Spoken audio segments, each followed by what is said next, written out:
Voilà, hop, j'ai compris. Je suis hyper honorée d'être là ce soir. Je suis très stressée aussi, donc aidez-moi. S'il y a des moments où je pars complètement en cacahuète, rattrapez-moi, aidez-moi. Il n'y a pas de souci, je me vexerai pas.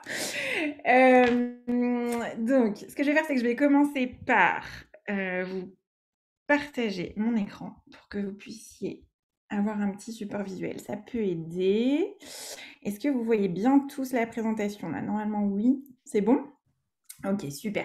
Donc, comme Magali vous a dit, vous n'hésitez pas si vous avez des questions. Alors, peut-être, Magali, si je ne les vois pas, les questions, vous m'interrompez. Je vous en fais part au fur et à mesure. Ça marche, pas de problème. Je pense que je les verrai pas. Alors, du coup, je vais mettre ça comme ça, juste pour voir vos visages un petit peu quand même, parce que c'est toujours très bizarre de parler à son écran. Voilà. Donc, du coup, dans cette présentation de ce soir, je vais essayer très humblement d'éclaircir certains points clés autour de la question de la communication et du langage. Alors, très largement, quand on a ce qu'on appelle un trouble du neurodéveloppement, donc vous verrez quand c'est écrit TND, c'est cette abréviation qui veut dire donc trouble du neurodéveloppement. On aura l'occasion d'y revenir au cours de la présentation. Et puis, on va quand même faire un focus plus précis pour les enfants et les adultes, du coup, qui présentent un syndrome PAX1. Mais je pense que ce que vous allez vite comprendre au décours de cette présentation, c'est que finalement, en fait, c'est pas vraiment le type de syndrome qui va définir le mode d'intervention autour de la communication et du langage plus particulièrement. Ce qui va nous guider en fait dans ces prises en charge là en tant qu'orthophoniste, mais je me prononce aussi sans peur pour mes collègues ergothérapeutes, orthoptistes et autres paramédicaux, c'est l'enfant qu'on a en face de soi et sa famille surtout. Donc ça va être vous, nos moteurs finalement dans ces prises en charge. Alors, du coup, ah, il faut que j'arrive à passer mes slides, ce sera plus pratique, voilà, comme ça. Donc, j'ai fait un petit plan histoire qu'on arrive à s'y retrouver. Donc, dans un premier temps, je vais vous donner des généralités théoriques sur ce que sont les troubles du neurodéveloppement et des généralités sur le syndrome PAX1, voilà, que je connais personnellement encore pas très bien, puisque ça fait pas très très longtemps que je connais ce syndrome, du coup. Je vais vous parler de développement du langage, mais si vous avez des questions sur cette partie-là, principalement, n'hésitez pas à me poser des questions. Je vais aller assez vite et être assez succincte sur cette partie-là parce qu'on pourrait en parler pendant des heures et je pense que c'est pas vraiment l'objet de cette présentation ce soir.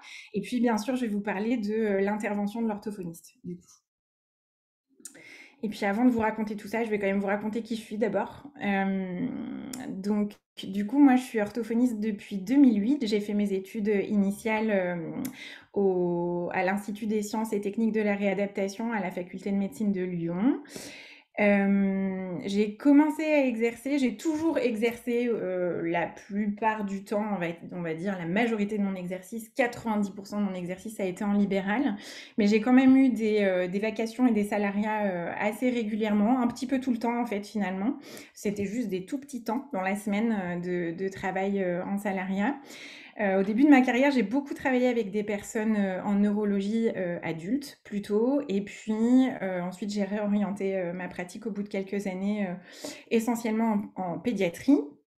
Et je suis rentrée dans le champ de l'autisme en particulier. Donc, c'est à partir de ce moment-là que j'ai commencé à me former, du coup, dans cette vaste question qu'est la communication alternative et augmentative. On va en parler longuement pendant cette présentation.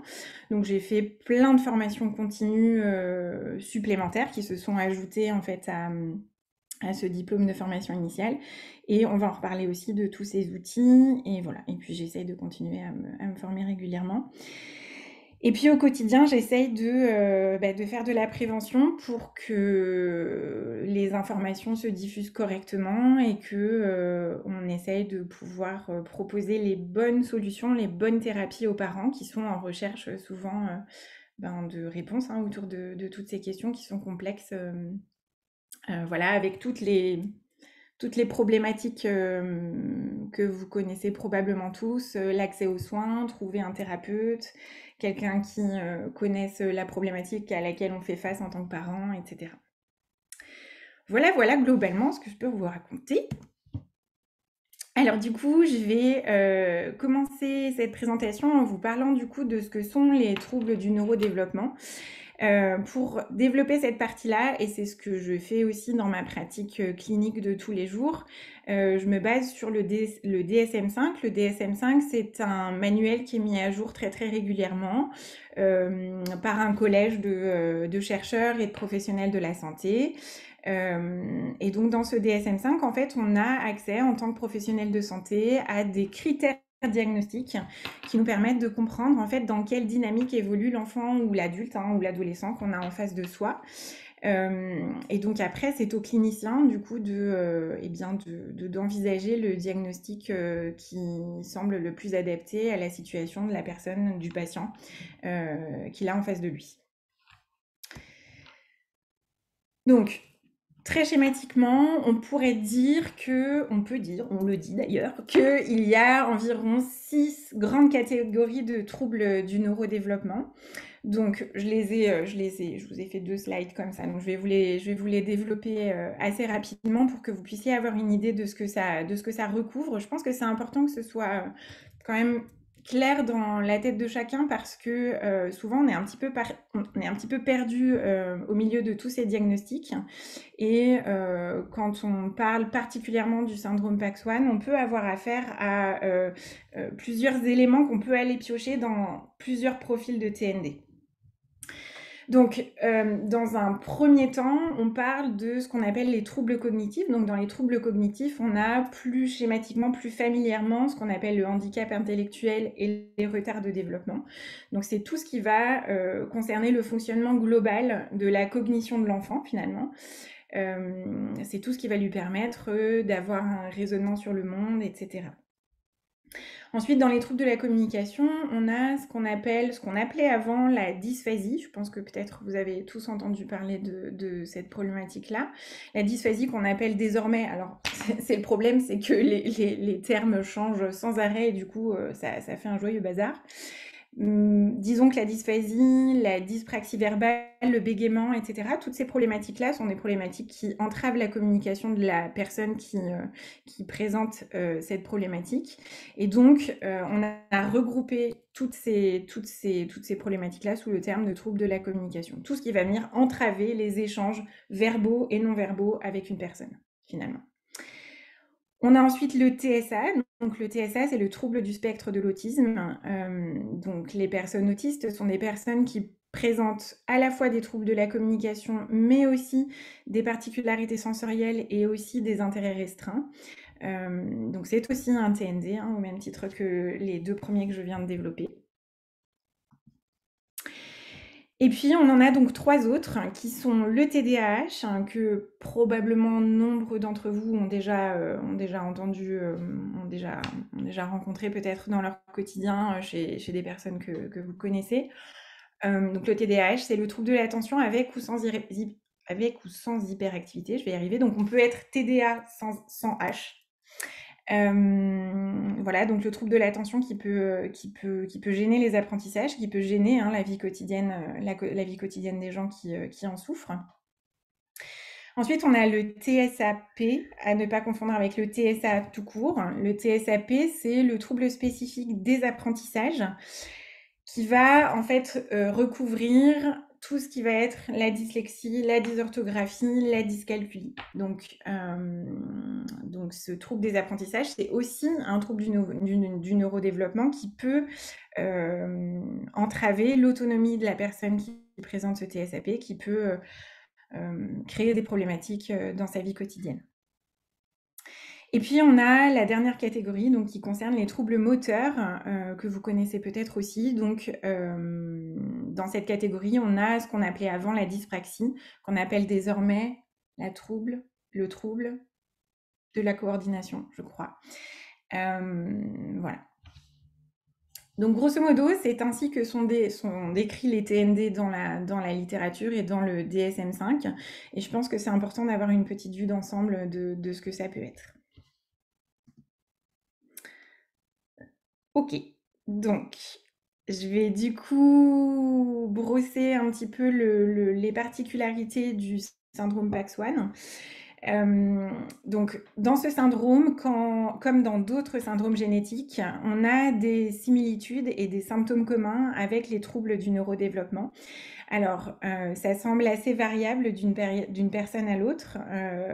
Il n'y a pas encore beaucoup de recherches, d'après ce que je comprends, spécifiquement menées sur ce syndrome. C'est un syndrome qui a été découvert plutôt récemment, d'après ce que je comprends, et ça a l'air d'être un syndrome qui touche quand même relativement peu de personnes dans le monde, ce qui rend les choses un petit peu plus complexes en termes de recherche et de compréhension finalement de ce qui se passe pour la majorité des personnes qui présentent ce syndrome. Donc, si on regarde les papiers de recherche qui existent à l'heure actuelle sur ce syndrome-là, on a donc une majorité de personnes qui sont quand même concernées par des problématiques autour de la communication et du langage, alors de façon plus ou moins prononcée en fonction de l'âge et en fonction de l'évolution de la personne aussi. Et il semblerait que pour donc les jeunes enfants qui présentent en particulier ce syndrome-là, une prise en charge précoce en orthophonie soit tout à fait indiquée et bénéfique.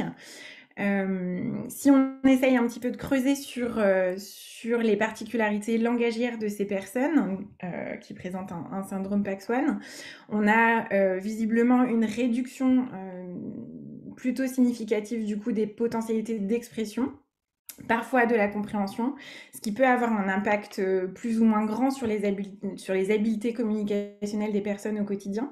Donc, en ce sens, du coup, c'est une problématique qui peut empêcher les personnes d'accéder à leur plein potentiel dans la société dans laquelle ils évoluent.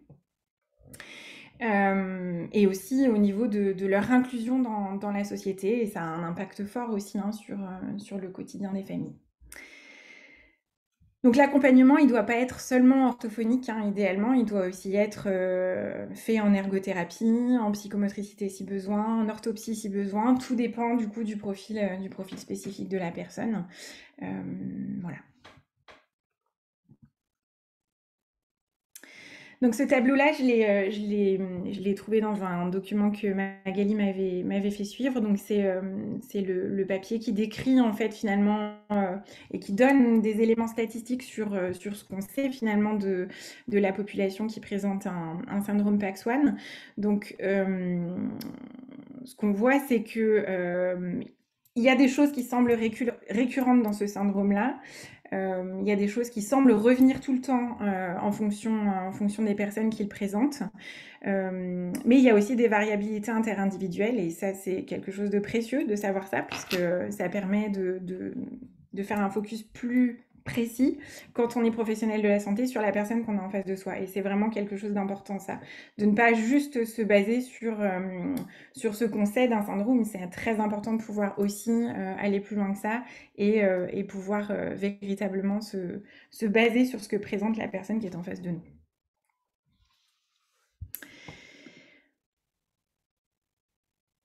Alors, du coup, si je développe un petit peu le domaine du développement du langage, on va essayer pour cette présentation de schématiser les choses en 3 domaines, parce que finalement, c'est ça qu'on va, en tant qu'orthophoniste, aller essayer de regarder quand on est en face d'un patient qui présente des difficultés communicationnelles, des difficultés pour rentrer dans le langage.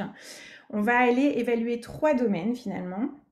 Alors bien sûr, on va s'adapter à l'âge de la personne qu'on a en face de soi, ça c'est évident. On ne va pas évaluer la personne de la même façon si elle a 18 mois et si elle a 6 ans, ou si elle a 15 ans ou 20 ans, ou même plus que ça. Mais on va toujours plus ou moins procéder de la même façon en ayant ces 3 grosses bulles de développement en tête, finalement, quand on est orthophoniste. Donc ce qu'on va aller chercher d'abord, c'est tout ce qui va être finalement l'intérieur de la sphère langagière. Donc finalement, on va aller essayer de chercher, de savoir, on va essayer de savoir ce que comprend l'enfant et ce qu'il est capable de produire. Comme ça, de but en blanc, qu'est-ce que cet enfant est capable de comprendre comme mot? Qu'est-ce qu'il est capable de produire comme mot? Est-ce qu'il est déjà capable de produire des phrases? Est-ce qu'il est déjà capable de comprendre des consignes, etc. Et on va essayer d'évaluer très clairement son niveau. Ensuite, on va aller évaluer le domaine sensorimoteur. Le domaine sensorimoteur, on pourrait schématiser ça comme l'emballage du langage, finalement, ce qui va permettre à l'enfant de transmettre sa parole. Donc, on va aller regarder la sphère orofaciale, on va aller regarder comment la personne articule, comment elle gère son souffle, comment elle pose son regard, etc. Tous les instruments qui vont lui permettre, en fait, de transmettre son message physiquement, si je peux dire ça comme ça. Et puis ensuite, on va aller évaluer un domaine qui est essentiel, c'est le domaine socio-émotionnel, c'est-à-dire finalement, quelle est l'appétence de la personne qu'on a en face de soi pour la communication? Est-ce que la personne qu'on a en face de soi a envie d'être dans l'échange avec la personne avec laquelle elle communique? Est-ce qu'on a une bonne appétence pour le langage? Est-ce que les compétences socles de la communication sont en place? Est-ce qu'on a de l'attention conjointe, par exemple, pour les tout petits? Est-ce qu'on a du pointage aussi? Est-ce que l'enfant est capable d'aller montrer ce qui est dans son entourage visuel pour pouvoir demander quelque chose, par exemple, à ses parents? Donc, ces 3 sphères, ce sont des sphères qui sont fondatrices pour notre intervention puisqu'elles cadrent en fait les domaines qu'on va devoir évaluer. Et au centre, au croisement, à la croisée des chemins de ces 3 sphères, on a la communication. Finalement, si l'enfant n'a pas grand-chose dans sa sphère cognitivo-linguistique, s'il n'est pas encore capable de dire des mots véritablement, de faire des phrases véritablement, de transmettre un message, est-ce qu'il arrive en fait à les compenser en utilisant une autre des deux autres sphères? Est-ce que c'est un enfant qui va, par exemple, réussir à passer un message juste avec ses yeux, ou juste en faisant un geste, ou en montrant une intention que son entourage sait décoder du coup? Donc tout ça, c'est des stratégies qu'on va aller évaluer et qu'on va utiliser pour pouvoir mettre en place un plan d'aide qui va être personnalisé pour ce patient-là et cette famille-là.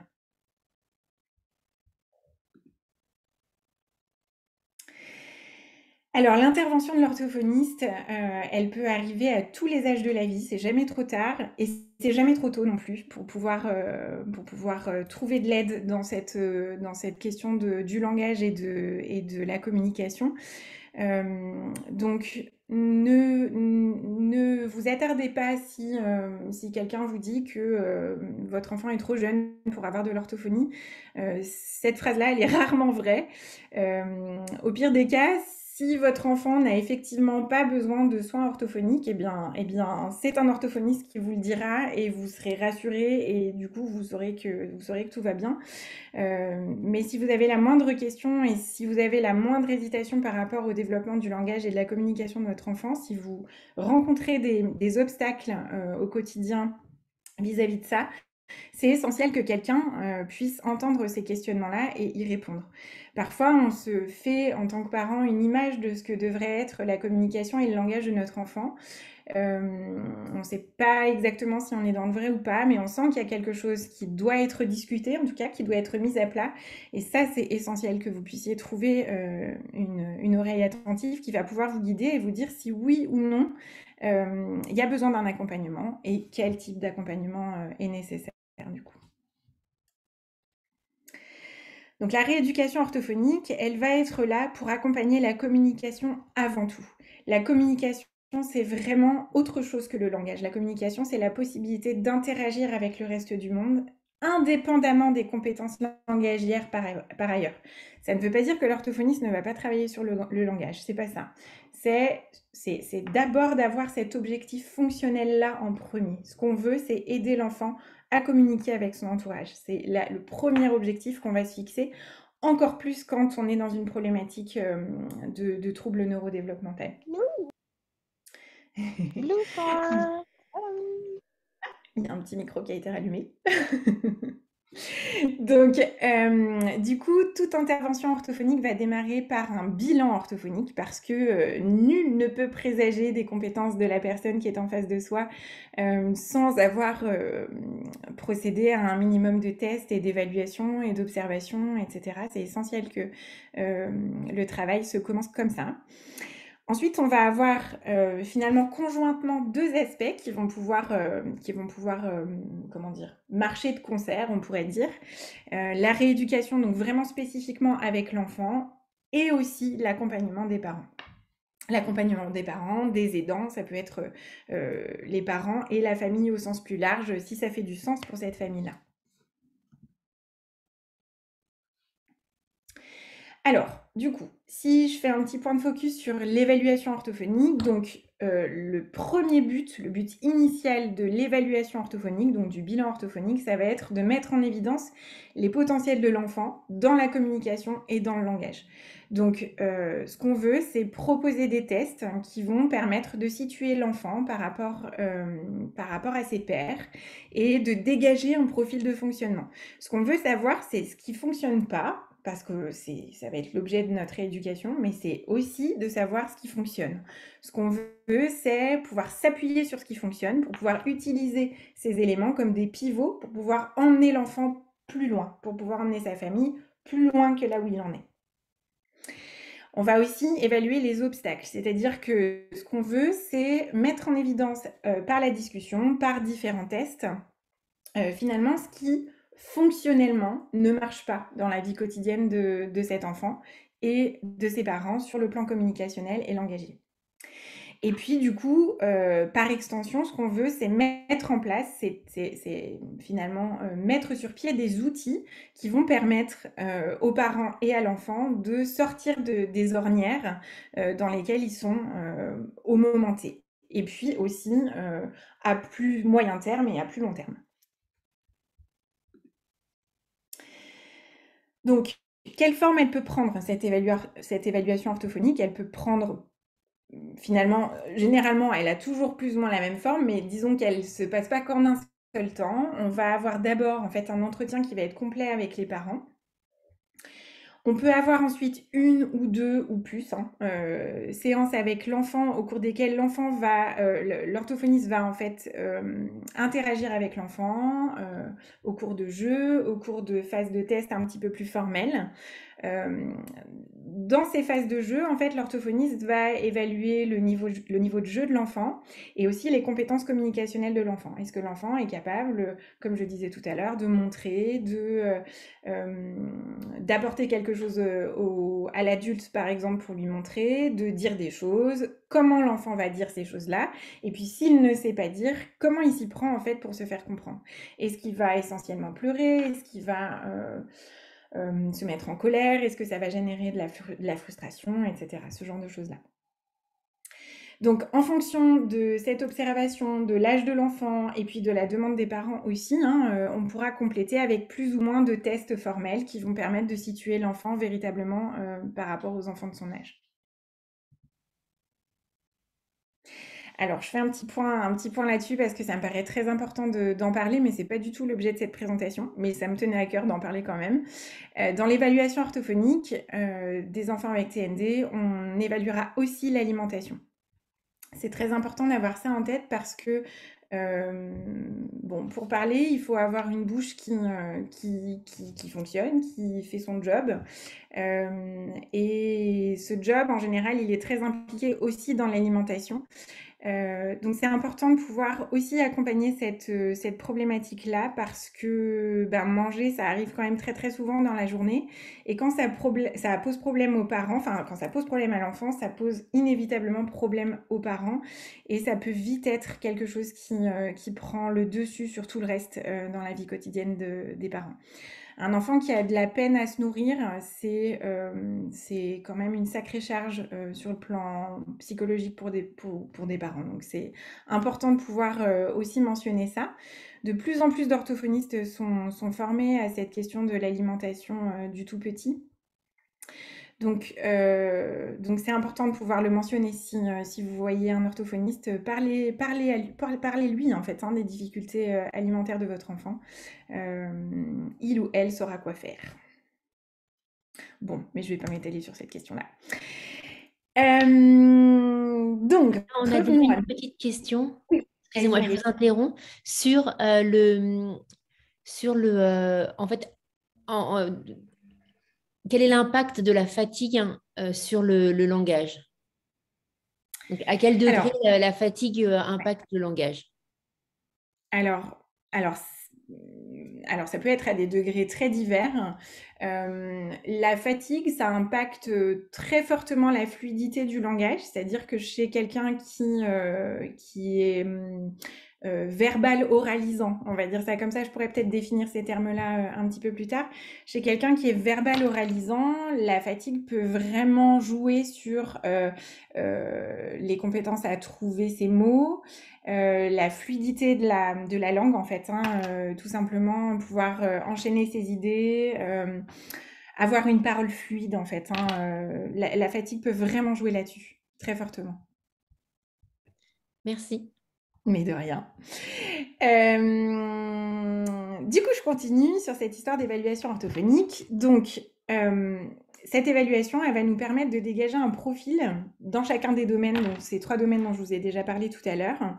Et ça va nous permettre de déterminer en fait dans quel domaine l'enfant est le plus à l'aise et aussi par quoi on va devoir commencer finalement. Donc, comment on va organiser cette rééducation? Qu'est-ce qu'on va privilégier en fait finalement, hein? Pourquoi on commence par ça plutôt que par ça, etc. Et ces décisions-là, on va les prendre dans la discussion avec les parents aussi, parce que parfois, en tant qu'orthophoniste, mais en tant que n'importe quel thérapeute, je pense que ça peut être vrai de dire ça, on se fait une représentation en fait de ce qu'on voudrait faire avec cette famille-là. Et puis en fait, quand on questionne les parents, on se rend compte que les parents n'ont pas du tout ce projet-là. Et c'est quelque chose qu'il faut arriver à entendre et il faut construire aussi le projet de soins de l'enfant avec les parents. C'est essentiel que les parents soient partie prenante de cette question-là. Sinon, il y a des chances pour que ça marche pas complètement bien, cette histoire. Donc c'est pour ça que je vais vous parler de rééducation orthophonique et d'accompagnement des familles. Ça me paraît central dans cette question. Donc, je vais vous présenter ce que c'est que la CAA, que certains d'entre vous connaissent très très probablement déjà. Donc CAA, c'est un acronyme pour communication alternative et augmentative. Alors on trouve parfois d'autres traductions de CAA, ça peut être communication alternative et augmentée aussi, parfois on peut trouver ça. Donc la CAA, c'est un outil. Alors on va parler des outils spécifiquement un petit peu plus tard. C'est un outil, un ou plusieurs outils d'ailleurs, qui va être choisi par le professionnel en accord avec la famille à qui on aura proposé et présenté les différentes options qui s'offrent à eux et qui va permettre d'encourager la communication dans tous ses aspects, dans toutes ses dimensions.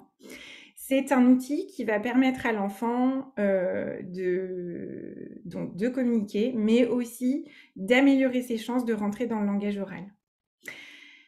Le plus gros mythe qui circule encore autour de la CAA, c'est que ça freinerait l'acquisition du langage oral, parce que la CAA, ce n'est pas que du langage oral, c'est un support qu'on va venir ajouter au langage oral pour pouvoir maximiser les chances de l'enfant de rentrer dans ce langage oral. Pendant très très longtemps, on a cru que ça pouvait être un frein à l'entrée dans le langage oral, mais maintenant les recherches sont unanimes. On sait que la CAA favorise l'entrée dans le langage oral. Donc c'est vraiment un outil qui va encourager à la fois la communication et le langage. Alors j'aime bien cette citation parce que quand on connaît un petit peu la CAA, après on peut rentrer dans un truc un peu où on va être dans cette recherche de l'outil parfait, mais en fait, l'outil parfait, c'est celui qui convient à son utilisateur. L'objectif de la CAA, c'est de permettre aux personnes de s'engager avec efficience et efficacité dans des interactions qui soient variées, qui ne soient pas que de l'ordre de je sais demander quelque chose. Je sais aussi commenter des choses, je sais aussi dire non, je sais aussi exprimer mon opinion, je sais aussi, je ne sais pas, m'esclaffer quand quelque chose me fait rire et expliquer pourquoi ça me fait rire. La CAA, c'est ça, c'est ce qui va permettre à son utilisateur finalement d'être partie prenante de sa communication au quotidien et pas juste pour des choses basiques. J'aime bien aussi ce petit arbre décisionnel, décisionnel rapide qui permet vite de savoir qui peut avoir accès à la CAA. Bon, en gros, à partir du moment où la personne respire, elle peut avoir un outil de CAA. Pendant très très longtemps, on a pensé que il fallait un certain nombre de compétences sous-jacentes pour pouvoir avoir accès à la CAA parce que ça semblait complexe sur le plan technique, parce que souvent les personnes qui accompagnent les familles dont l'enfant ou l'ado ou l'adulte présentent des challenges sur le plan communicationnel interprètent trop vite ce que cette personne est capable de faire en réalité. On ne devrait jamais présager des compétences d'une personne avant de lui avoir proposé un outil de CA. C'est bien présomptueux de se dire que cette personne ne va pas être capable d'utiliser l'outil de CA avant même de le lui avoir proposé. Donc c'est vraiment essentiel que vous ayez ça en tête parce que cette supposition selon laquelle la personne ne sera pas capable d'utiliser son outil de CA parce que ça semble complexe techniquement, généralement c'est faux. Donc voilà. Je vais essayer de vous montrer un petit peu plus précisément ce que c'est qu'un outil de CA. Est-ce que vous savez tous ce que c'est qu'un outil de CA ou pas? Petit sondage rapide. Totalement inefficace vu que je vois que 3 d'entre vous. Mais peut-être Magali peut me dire, j'en sais rien. Non, je vois pas d'avantage, hein, mais je pense que Non, mais je... tout le monde ne connaît pas forcément la CA. On ne connaît pas, d'accord. Ok. Donc, ce que je vais faire, c'est que je vais vous présenter un petit peu les axes principaux de comment on utilise en fait un outil de CA, et puis après, je vais vous montrer très précisément ce que c'est. Donc, quand on utilise en fait un outil de CA, on va avoir besoin de quelqu'un qui va nous enseigner des techniques essentielles. Il va falloir apprendre à s'en servir de cet outil. De la même façon qu'on apprend à parler, et ben on apprend aussi à utiliser son outil de CA. Donc, utiliser la CA, ça ne veut pas dire arrêter de parler. C'est-à-dire qu'il y a des enfants qui auront... Alors là, je vais parler des enfants parce que c'est plus facile de suivre un trajet développemental, mais ça pourrait être vrai pour des adultes aussi. On peut utiliser des outils de CA avec des personnes qui sont cérébro-lésées, par exemple, des personnes qui ont fait des AVC ou des personnes qui ont eu un traumatisme crânien ou des personnes qui démarrent une pathologie neurodégénérative, par exemple, des personnes qui ont une sclérose latérale amyotrophique ou ce genre de pathologie-là. Donc là, je vais parler des enfants parce que c'est plus pratique et c'est plus logique vu ce que je vous raconte ce soir, mais voilà, si vous avez des questions plus précises, n'hésitez pas à m'expliquer vos questions. Donc, l'idée, c'est que quand on se lance dans la CA, il va falloir quand même enseigner des stratégies à la personne qui va utiliser l'outil pour qu'elle puisse savoir s'en servir. Donc, de la même façon que vous allez, dès la naissance de votre enfant, avoir des stratégies, même si elles ne sont pas toujours conscientes, pour encourager votre enfant à devenir verbal finalement, vous allez apprendre à utiliser cet outil et vous allez apprendre à votre enfant à apprendre cet outil, à utiliser cet outil. Vous allez développer des fonctions du langage, c'est-à-dire que vous allez utiliser l'outil de CA pour que votre enfant puisse savoir comment on se sert de cet outil de CA en fonction de la situation dans laquelle on est. Donc l'outil de CA, je le redis, mais il ne va pas servir qu'à apprendre à demander.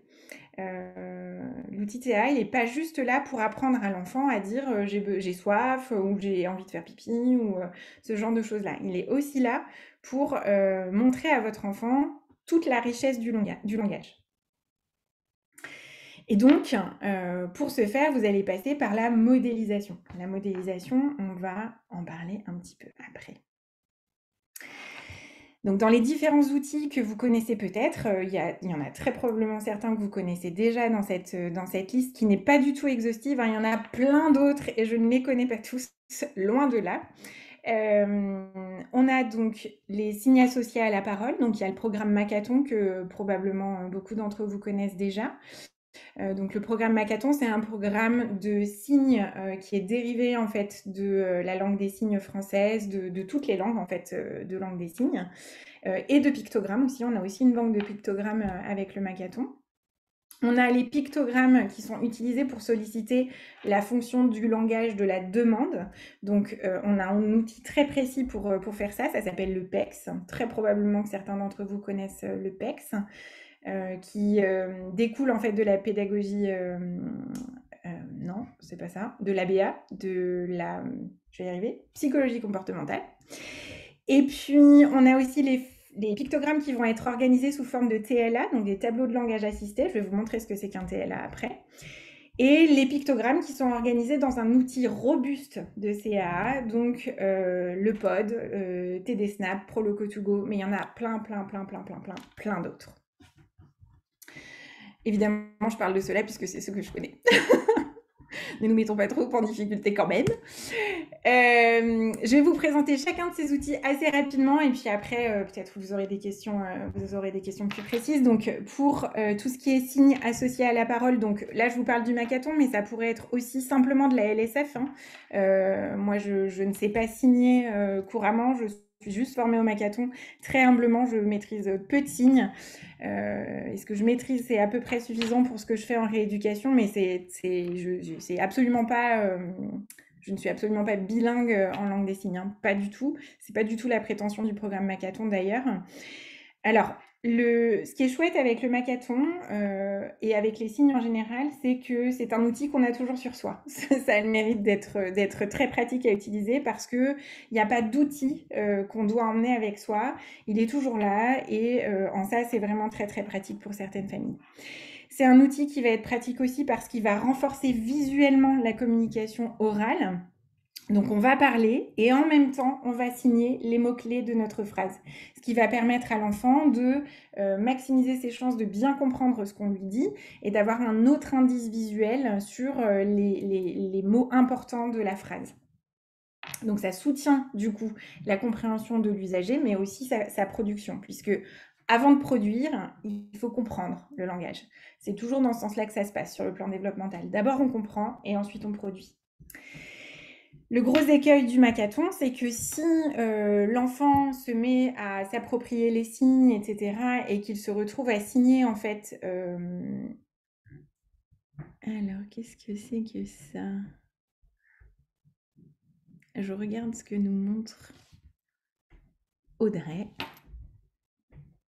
Ah oui, d'accord. C'est des planches de signes, c'est ça? Oui, en fait, c'est un dérivé du Makaton, justement. D'accord. Ma fille de 2 ans et demi ne parle pas. Elle est toujours à longueur de journée. Il y a 6 D'accord. mois en arrière, j'en pouvais plus. Mais quand j'en pouvais plus, j'en pouvais plus. Avec mon orthophoniste qui voulait être là ce soir, mais qui n'a pas pu, j'ai trouvé un langage de signes simple que je fais par répétition à chaque fois que je les utilise.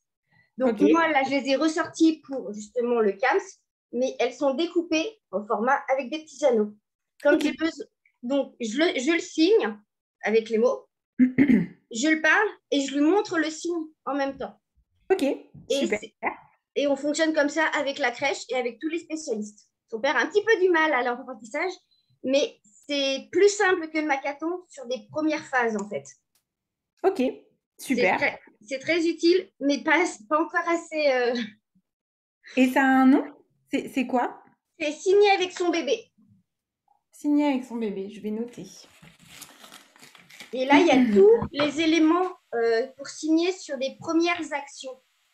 Demander à manger, dire bonjour, jouer. Alors, on a la politesse, les signes de politesse. On a les petits mots du quotidien. Bébé, au revoir, papa, maman. On a des verbes comme regarder, jouer, aider. Ok. Voilà. Et il y a 4 ou 5 planches sur chaque petite partie de la vie des animaux, des expressions. J'ai froid, Ok. j'ai Ok. peur, j'ai chaud. Voilà. Super. Et Afin, c'est en accès libre? oui, vous le trouvez sur Internet. Vous marquez Super. carte signée avec son bébé, carte à imprimer. Ok, génial.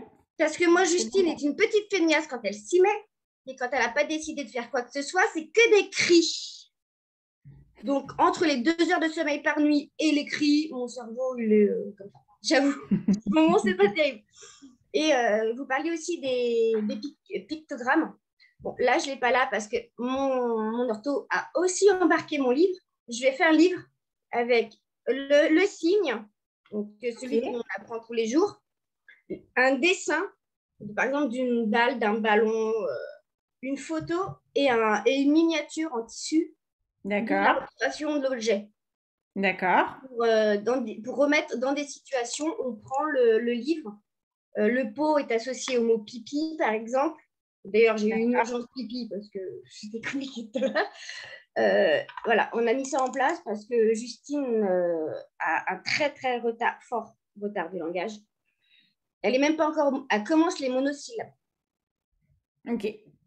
Et donc, du coup, ça devenait insupportable. Et il y avait trop de disparités autour d'elle. Chacun voulait faire comme bon semblait pour lui apprendre. Son père n'était pas d'accord, il voulait mettre une autre technique sur une tablette. La kiné n'était pas favorable parce qu'elle n'est pas dans le mode signe. Donc pour elle, il fallait qu'elle apprenne à parler normalement. Mhm. La crèche, il y avait des pour, des contre. C'était trop compliqué à gérer pour tout le monde en fait. Et du coup, j'ai mis ça en place avec l'accord de mon orthophoniste. Ok. Et en fait, c'est la méthode un mot, un geste. D'accord. Et c'est elle qui associe après ces gestes, en fait, qui fait ces phrases. Maintenant, on en est à, dans son langage à elle, Justine veut les crocodiles. Donc là, c'est la D'accord. routine, les crocodiles. Et Ok. petit à petit, en répétant, on n'apprend qu'un seul mot à chaque fois. On Ok. n'apprend on n'apprend pas à faire une phrase avec tous les mots mélangés. Ok. C'est moi, Et aidez-moi. du coup, elle fait ça en session avec son orthophoniste? Ah oui, on le fait en session avec l'orthophoniste. D'accord. On le fait à la crèche parce qu'en plus de ça, j'ai la crèche et j'ai aussi eu une AVS depuis peu qui parle le langage des signes. D'accord. Super. Donc, c'est un sacré combat. Je pense que toutes les personnes qui sont ici le savent. Et du coup, bah, je suis assez créative et j'ai au quotidien mis des facilités pour que ça soit plus facile pour tout le monde parce que Ouais, c'est sûr. on s'entend pas très très bien avec son papa et même s'il y a une meilleure communication, c'est difficile de lui apprendre les gestes. Hmm. Et c'est très difficile d'apprendre à quelqu'un qui ne veut pas apprendre. Ouais, c'est Donc, sûr. il y a ces 2 méthodes-là qu'on a mis en place avec Justine, sauf quand elle est très fatiguée, parce que là, en ce moment, c'est pas ça. La mélatonine, je ne fais rien. Donc, du coup, on essaie de trouver d'autres astuces plus Ouais. douces pour le faire. Alors c'est Mais vrai que j'ai pas parlé de ça depuis le début de cette présentation, mais j'ai surtout parlé du partenariat avec les parents. Mais ce que vous mentionnez là, c'est vraiment important, hein. L'harmonisation des soins et de ce qu'on décide autour de la communication alternative, par rapport à ce qui est fait, par exemple, sur le lieu de garde ou à l'école, ou en tout cas là où évolue l'enfant au quotidien. C'est effectivement quelque chose qui est dans un monde idyllique, plutôt harmonisé, mais dans la vraie vie, c'est souvent effectivement un parcours du combattant, hein, pour essayer de faire comprendre les choses aux personnes qui évoluent autour de l'enfant. Ça peut être compliqué parce que surtout parce qu'autour de l'apprentissage du langage et autour de la CA, il y a beaucoup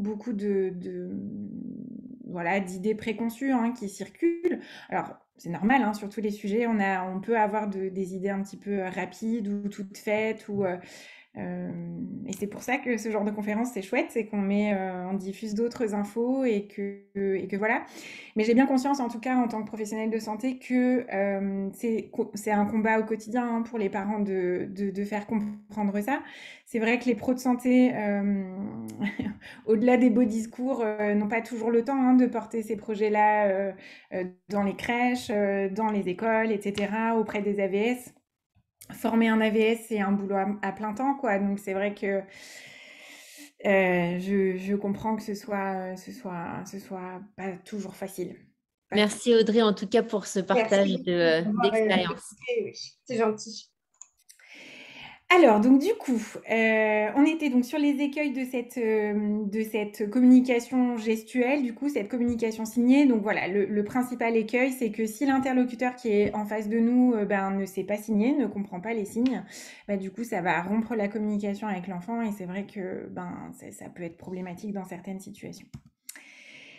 Alors, les pictogrammes pour faire des demandes. Donc, je pense que certains d'entre vous connaissent l'outil PEX. Alors, c'est un outil qui est extrêmement puissant pour les enfants, en particulier les enfants qui présentent un profil autistique, hein, des enfants qui sont très en retrait et qui ont du mal, du coup, à comprendre comment on fait, en fait, simplement pour prendre la parole, interagir avec les gens qui sont là et qui me comprennent pas et que je comprends pas. Et voilà, donc cet outil-là, il est hyper puissant pour ça, pour pouvoir déclencher ce début de compréhension de ce que c'est que de communiquer avec son entourage. Donc, grâce à l'outil PEC, c'est ce qu'on va apprendre à l'enfant, on va lui enseigner à demander des choses. Demander des choses, c'est la fonction de base de la communication. Si l'enfant ne sait pas demander, il va faire des crises et après, ça va être l'escalade. Ça va être très compliqué à gérer. Donc, c'est quelque chose dont il faut arriver à se sortir assez vite et pour ça, l'outil PEC, c'est extrêmement précieux. La problématique de l'outil PEC, c'est qu'une fois que l'enfant a compris comment demander, c'est pas un outil hyper robuste pour pouvoir encourager l'enfant à faire d'autres types d'actes de langage. Le langage, c'est pas seulement demander des choses. Si vous réfléchissez à tout ce que vous avez raconté dans votre journée aujourd'hui, il y a peut-être 40% de choses qui étaient des demandes, mais tout le reste, c'était raconter votre journée, donc faire du récit, accepter quelque chose, refuser quelque chose, argumenter sur quelque chose, exposer une idée, une émotion, un sentiment. Tout ça, c'est des choses que les personnes qui présentent des problématiques de communication devraient se voir enseigner aussi. Le problème, c'est qu'avec le PEX, on ne peut pas faire ça. C'est pas prévu dans cette méthode-là. Et dans cette méthode-là, en plus, on va avoir un nombre de pictogrammes qui va être restreint. Qui va choisir les pictogrammes qui vont être à disposition de l'enfant? Eh bien, c'est l'adulte référent de l'outil PEX. Donc, en général, c'est l'orthophoniste. Bon, ça peut être quelqu'un d'autre, mais très souvent, c'est l'orthophoniste. Et c'est l'orthophoniste qui va décider de ce qu'il met à disposition de l'enfant dans son langage, finalement. Ça pose quand même des petits problèmes éthiques et déontologiques, ça, parce que, en fait, on ne décide pas de ce que la personne a le droit de dire ou de ne pas dire. Et en ça, l'outil PEX est assez limitant. C'est un outil, je le redis, qui est hyper intéressant au démarrage. Après, c'est important de pouvoir évoluer vers autre chose. Alors, une entrée en matière dans un véritable outil robuste de CAA, ça va être le TLA, le tableau de langage assisté. Le TLA, c'est un outil qui est hyper précieux parce que pour le thérapeute que je suis, ça va me permettre en fait de montrer aux parents finalement ce que c'est qu'un outil robuste de CAA en plus petit. Finalement, ça va me permettre d'enseigner aux parents les premières compétences dont ils vont avoir besoin pour pouvoir commencer à modéliser au quotidien avec leur enfant. Je vais vous en montrer un plus grand. Donc ici, je vous ai choisi le TLA du repas. Donc en fait, l'idée, c'est que sur une seule planche A4, on va représenter en fait tous les pictogrammes dont l'enfant va avoir besoin pour raconter à peu près tout ce qu'on se raconte dans un repas. Donc effectivement, grâce à ce TLA, l'enfant va pouvoir demander des choses. Il va pouvoir dire je veux boire ou j'en veux encore ou je veux manger tel truc. Donc, par exemple, si l'enfant montre cette image-là, le parent va pouvoir tourner le TLA et lui donner accès à une liste d'aliments qu'il va pouvoir pointer. Si, par exemple, l'enfant veut encore des pâtes, il va pouvoir montrer les pâtes, etc. Mais ça va aussi permettre à l'enfant de faire d'autres actes de langage, de dire autre chose, comme « c'est bon »,« ah non, c'est pas bon » ou « c'est trop chaud »,« c'est trop froid », etc. Ce genre de choses-là. Faire des commentaires.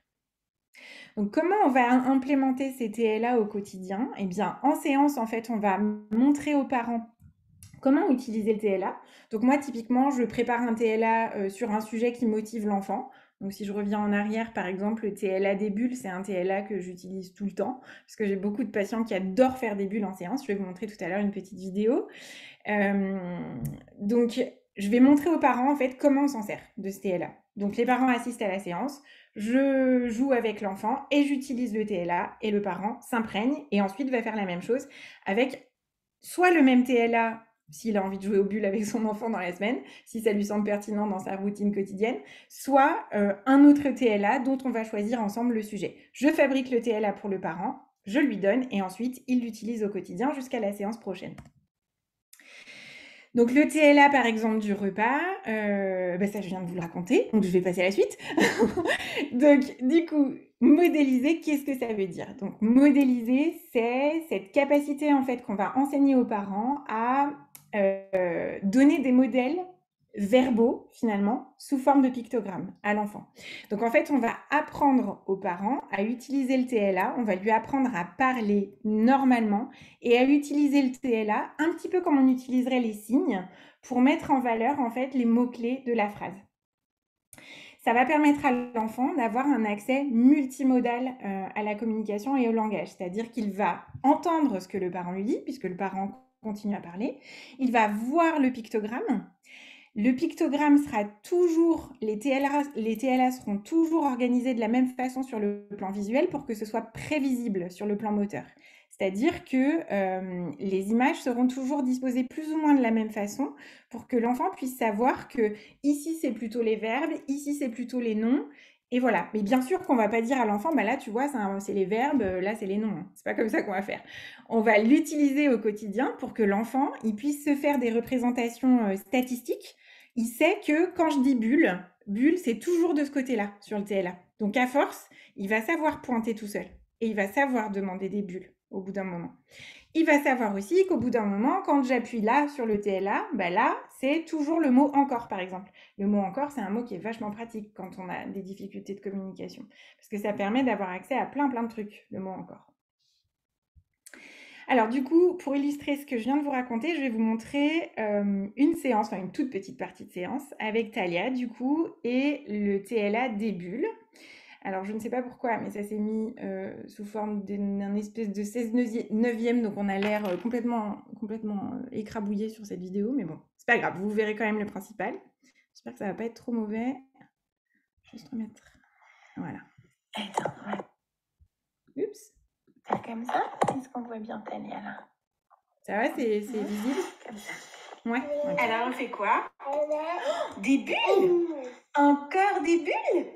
Encore des bulles? Oui, regarde, des bulles. Oh, regarde! Beaucoup de bulles. Oh! Bah, elles sont où? Où les bulles? Elles sont parties? C'est fini? C'est fini? Oh, tu veux encore des bulles? Un tout petit peu? Ok, un tout petit peu, regarde. Oh, un tout petit peu. Oh, elles sont où? Elles sont où les bulles? Elles sont où les bulles, Talia? Tu veux encore des bulles? Oui, encore. Encore des bulles. C'est bien, Talia.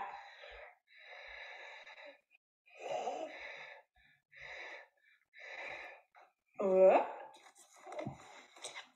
Et hop.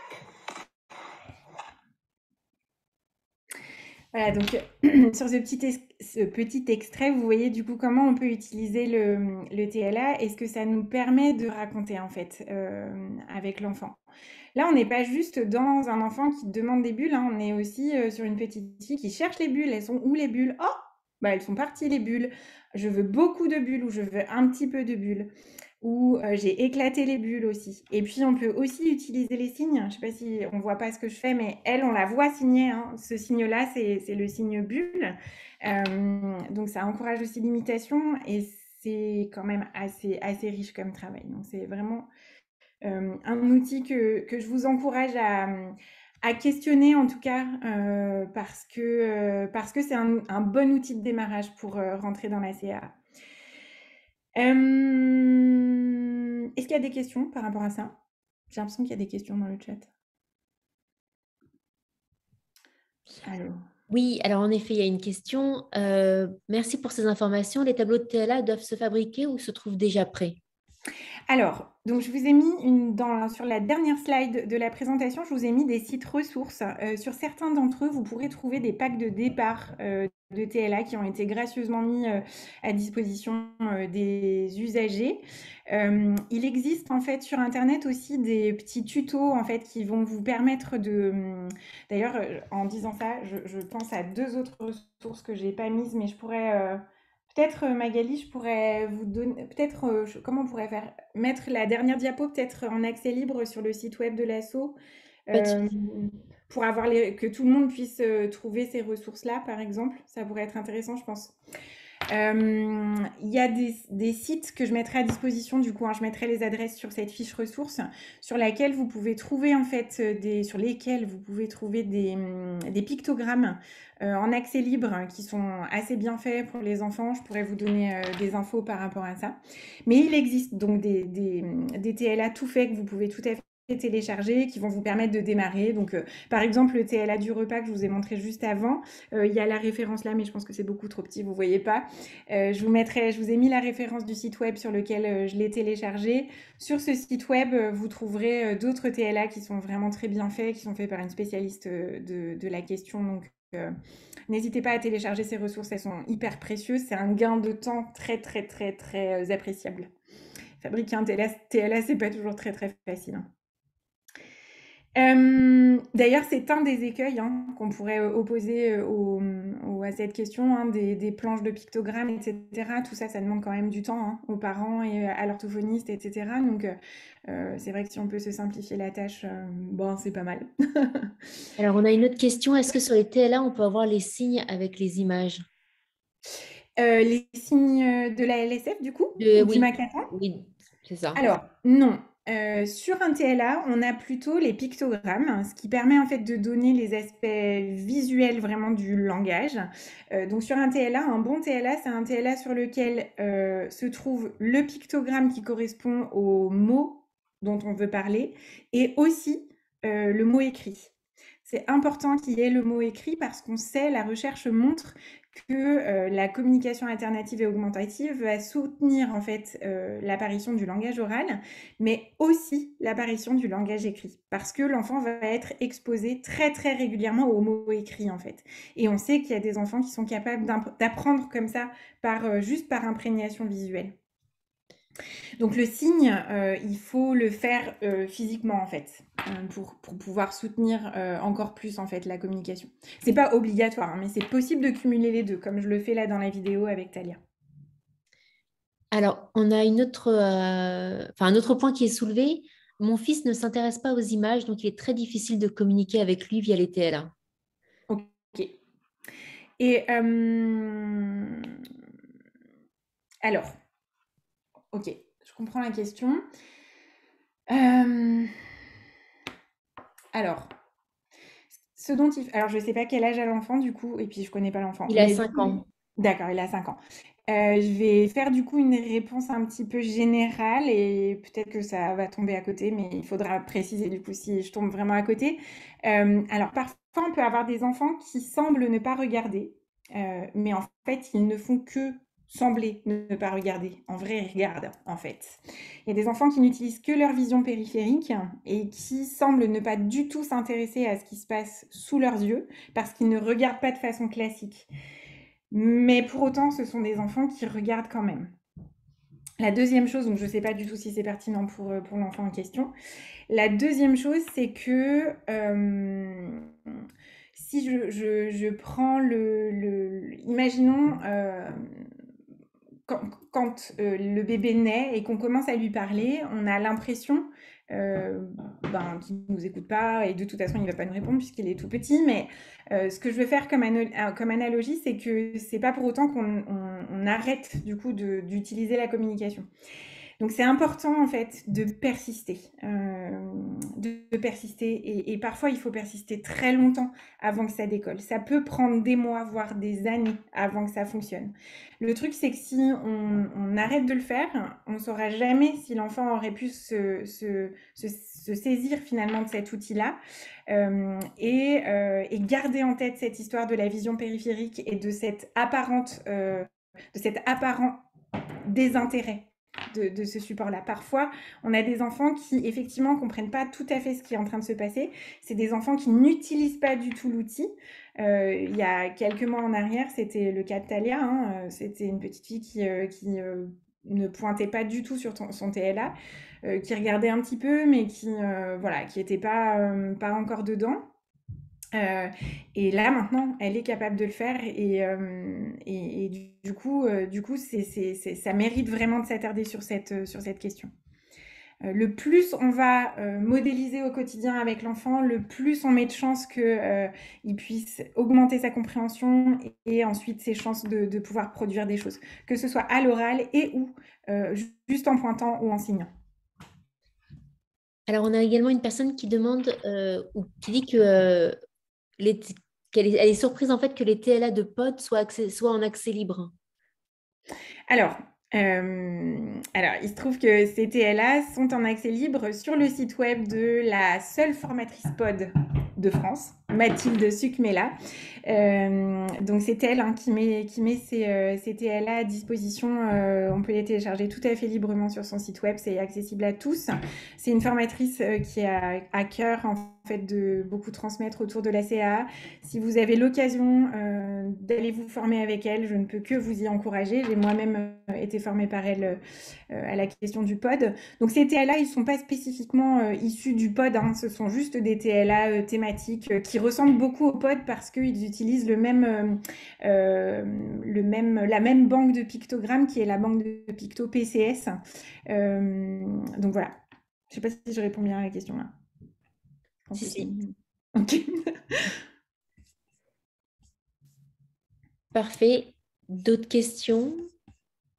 On pourra y revenir après, si il y a d'autres choses. Il y a quelqu'un qui demande qu'est-ce que le POD? Alors, le POD, c'est un outil robuste de communication alternative et augmentative. Je vais vous en parler maintenant. Donc, du coup, et je peux même peut-être vous en montrer un. Je n'ai même pas pensé à sortir mon POD. Alors, donc, je vous explique ce que c'est qu'un outil robuste du coup de CAA. Un outil robuste de CAA, c'est un outil qui va permettre à terme de tout dire. Donc, dans cet outil, on n'a aucune restriction de pictogrammes, c'est-à-dire qu'en fait, on a suffisamment de pictogrammes pour pouvoir accompagner l'enfant dans la production d'actes de langage divers et variés qui vont lui suffire pour son quotidien. Okay. On essaye toujours de proposer un POD qui va permettre à l'enfant de pouvoir dire suffisamment de choses dans son quotidien et même un petit peu plus. Okay. On essaie de jamais trop réduire la banque d'images à laquelle il va avoir accès. C'est un outil qui va permettre de fabriquer des phrases, même si ce n'est pas forcément la première chose qu'on va viser quand on va commencer à implémenter un outil de CAA. Et c'est un outil qui va le rendre intelligible de tous.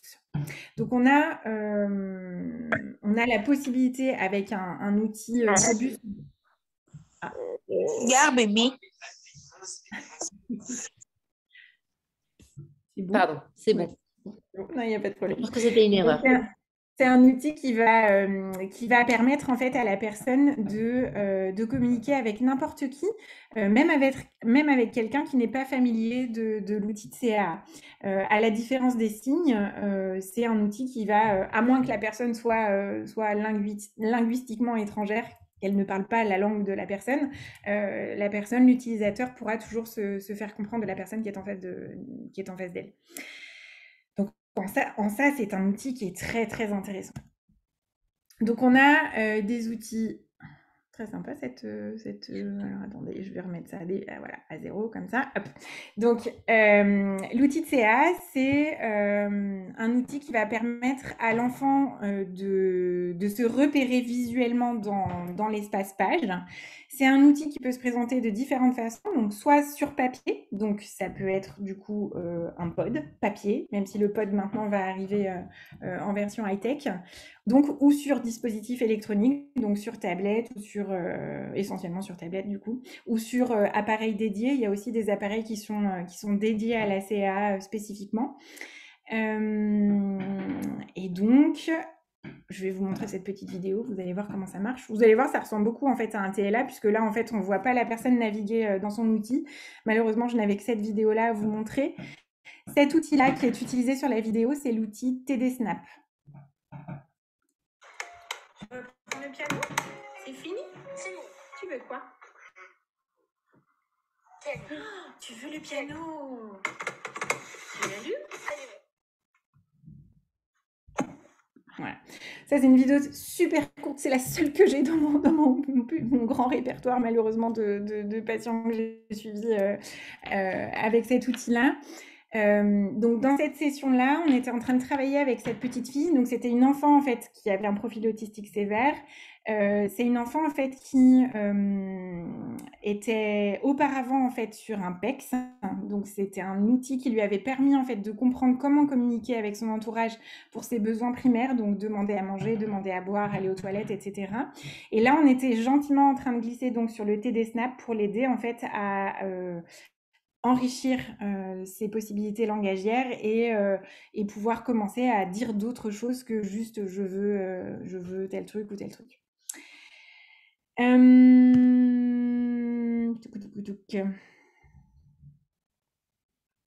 Donc l'enjeu dans l'implémentation d'un outil de CA, ça va être d'enseigner aux parents comment implémenter cet outil dans leur quotidien. Donc ce qu'il va falloir, c'est que le thérapeute qui vous accompagne en fait dans ce voyage vous propose en fait des objectifs très graduels qui vous accompagnent sur des choses très faciles à mettre en place d'une semaine sur l'autre ou d'un mois sur l'autre en fonction du rythme de la thérapie. Et il va falloir aussi que ces objectifs soient définis en fonction de votre réalité au quotidien. Il faut que ce soit des choses qui soient utiles dans le quotidien de votre enfant, sinon ça servira pas à grand chose. Donc c'est en ça que c'est un véritable partenariat, c'est que vous allez pouvoir amener votre problématique à votre thérapeute chaque semaine et puis ensemble vous allez pouvoir essayer de trouver des solutions à cette problématique et faire des essais avec cet outil-là.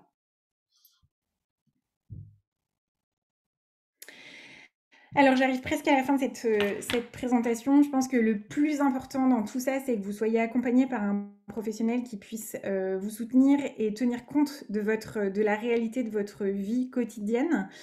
C'est pas toujours complètement faisable, pas à 100%, ça peut jamais être parfait, mais c'est important que vous puissiez trouver un professionnel de confiance qui vous aide dans cette dynamique-là. Voilà. Du coup, je vous montre juste cette petite page de ressources que j'aime bien, mais que je compléterai du coup avec les 2-3 idées que j'ai eues là pendant la présentation, donc notamment ça. Et aussi celle-ci, le site de AAD Macathon. Je pense que c'est une bonne chose que vous y ayez accès.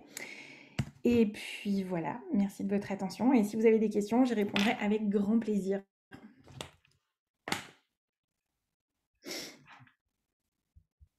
Je vais peut-être arrêter de partager. Je vais mettre comme ça. Excusez-moi, je reviens pas mal dessus parce que moi, je suis une jeune PAX 1 et j'ai une petite puce qui est aussi jeune. Vous parliez de l'alimentation tout à l'heure. Oui. Justine ne mange que des pots mixés et chauds en plus. Ah, en effet. Du coup, c'est peut-être un petit peu compliqué Est-ce qu'elle a des carences, votre petite Non, fille? non, non, non, parce que je lui fais tout ce qu'il faut, mais le truc, c'est qu'il faut tout mouliner. Il Ouais, faut... En fait, elle est sur une alimentation d'une enfant de 6 8 mois, au mm, niveau mastication, au niveau absorption. ouais, Là, et puis en plus, il fait chaud en ce moment. Donc, les plats chauds, elle a du mal à les manger, ouais, mais il n'y a pas de plat, j'arrive pas à lui faire manger autre chose. d'accord, Ou alors, il faut que ce soit très fondant. Elle mange pas de morceaux non plus, quoi. d'accord. Comment elle réagit si vous essayez de lui donner des morceaux fondants? Elle fait comme ça. Ouais, Et d'accord. elle crache tout, hein. Par contre, pour cracher, c'est faire. Et elle est suivie par un autre professionnel qu'un orthophoniste? Ah oui, elle est suivie par un kiné, par deux psychomotes, par une orthoptiste, par une éducatrice spécialisée. Et puis après, Ok. il y a le pédiatre, il y a le cardiologue, l'urologue, le Et, néphrologue, enfin, toute la liste. alors, ça pourrait être intéressant de voir peut-être avec les psychomotriciens anciennes qui la suivent, voir s'il y a des particularités sensorielles, par exemple, si... Il y a une hypersensibilité généralisée, corporelle, à D'accord, l'intérieur, en fait, que ce soit sur la peau ou à l'intérieur de la bouche, ou enfin, d'accord. c'est. Alors, dans ce cas, bon, il y a différentes techniques thérapeutiques qui peuvent fonctionner et ça dépend vraiment du profil de votre petite fille. Donc là, c'est difficile à dire comme ça. Mais généralement, partir de ce qu'elle est capable de manger et faire évoluer très, très, très graduellement, mais il faut vraiment y aller pas à pas, ça peut être une bonne technique, mais c'est vrai que ça mérite de faire une rééducation spécifique hein, sur cette question-là. Donc, je pense que ce serait, j'imagine que vous l'avez déjà fait, mais ça pourrait être intéressant d'en parler avec son orthophoniste. On en Euh, a parlé. On essaye plein de choses parce qu'avec mon orthophoniste, elle est très, très, très, très, très, très ouverte sur toutes mes suggestions, mes idées qui peuvent faire avancer. On a essayé plusieurs techniques, mais il n'y en a aucune de ce qu'elle connaissait qui a fonctionné. qui a fonctionné. On a même essayé parce que la petite prend sa grande sœur comme modèle et qu'à chaque fois qu'elle met quelque chose dans la bouche, Justine intervient en se mettant devant en voulant le manger. Mais une fois que c'est dans la bouche, elle le rejette, quoi. Parce Ouais. que, ou alors elle est comme ça. En fait, C'est déjà super qu'elle essaye, hein. C'est déjà vraiment oui, super elle est qu'elle... dans une phase, malgré la fatigue, elle est dans une phase où elle veut tout essayer. Mais du coup, dans les selles, je retrouve les morceaux de carottes, Ouais, par exemple. ouais, Entre c'est autres. souvent comme ça, effectivement. Alors, c'est compliqué hein, comme question. Je pense que ce serait peut-être long là pour pouvoir vraiment vous guider là-dessus. Mais je pense qu'il y a quelque chose à creuser sur l'habituation progressive, effectivement, autour de l'alimentation. Mais vraiment progressive. Et quand je dis progressive, c'est des micro petites avancées et ne pas passer à l'étape d'après tant que cette étape-là Oui, est bien maîtrisée. Je peux mettre d'autres ressources éventuellement sur cette question-là. Je ne sais pas. Magali, vous me direz si, Et bien si ça... sûr, aucun souci. Au contraire, hein, plus on a de ressources, plus mieux c'est, hein. On a d'autres questions plus générales pour revenir sur les CA. Euh, donc, à partir de quand sait-on si on peut faire évoluer pardon, l'outil de communication? Par exemple, passer du PEX au POD. Ouais, tout de suite. On peut tout à fait commencer tout de suite avec un pod sans passer par un PEX. Les deux sont possibles. Le PEX n'est pas du tout un prérequis pour pouvoir démarrer avec un pod en fait. Éventuellement, alors moi je vous dis comment je fonctionne, hein, mais alors attention, ça c'est ma petite cuisine à moi. Hein. C'est pas forcément ce que chaque thérapeute ferait et en plus je le fais pas forcément avec tous les enfants. Donc, mais généralement, moi ce que j'aime bien faire, c'est que j'aime bien, sur 90% du temps de séance que j'ai avec l'enfant, en fait, travailler avec des TLA ou avec un pod complet pour pouvoir travailler cette immersion ou avec TD Snap, par exemple, sur tablette, travailler sur l'immersion dans l'outil et apprendre à naviguer dans l'outil. Donc, montrer la prévisibilité de l'outil à l'enfant. En fait, la puissance de ces outils, elle réside dans le fait que les pictogrammes sont toujours disposés de la même façon.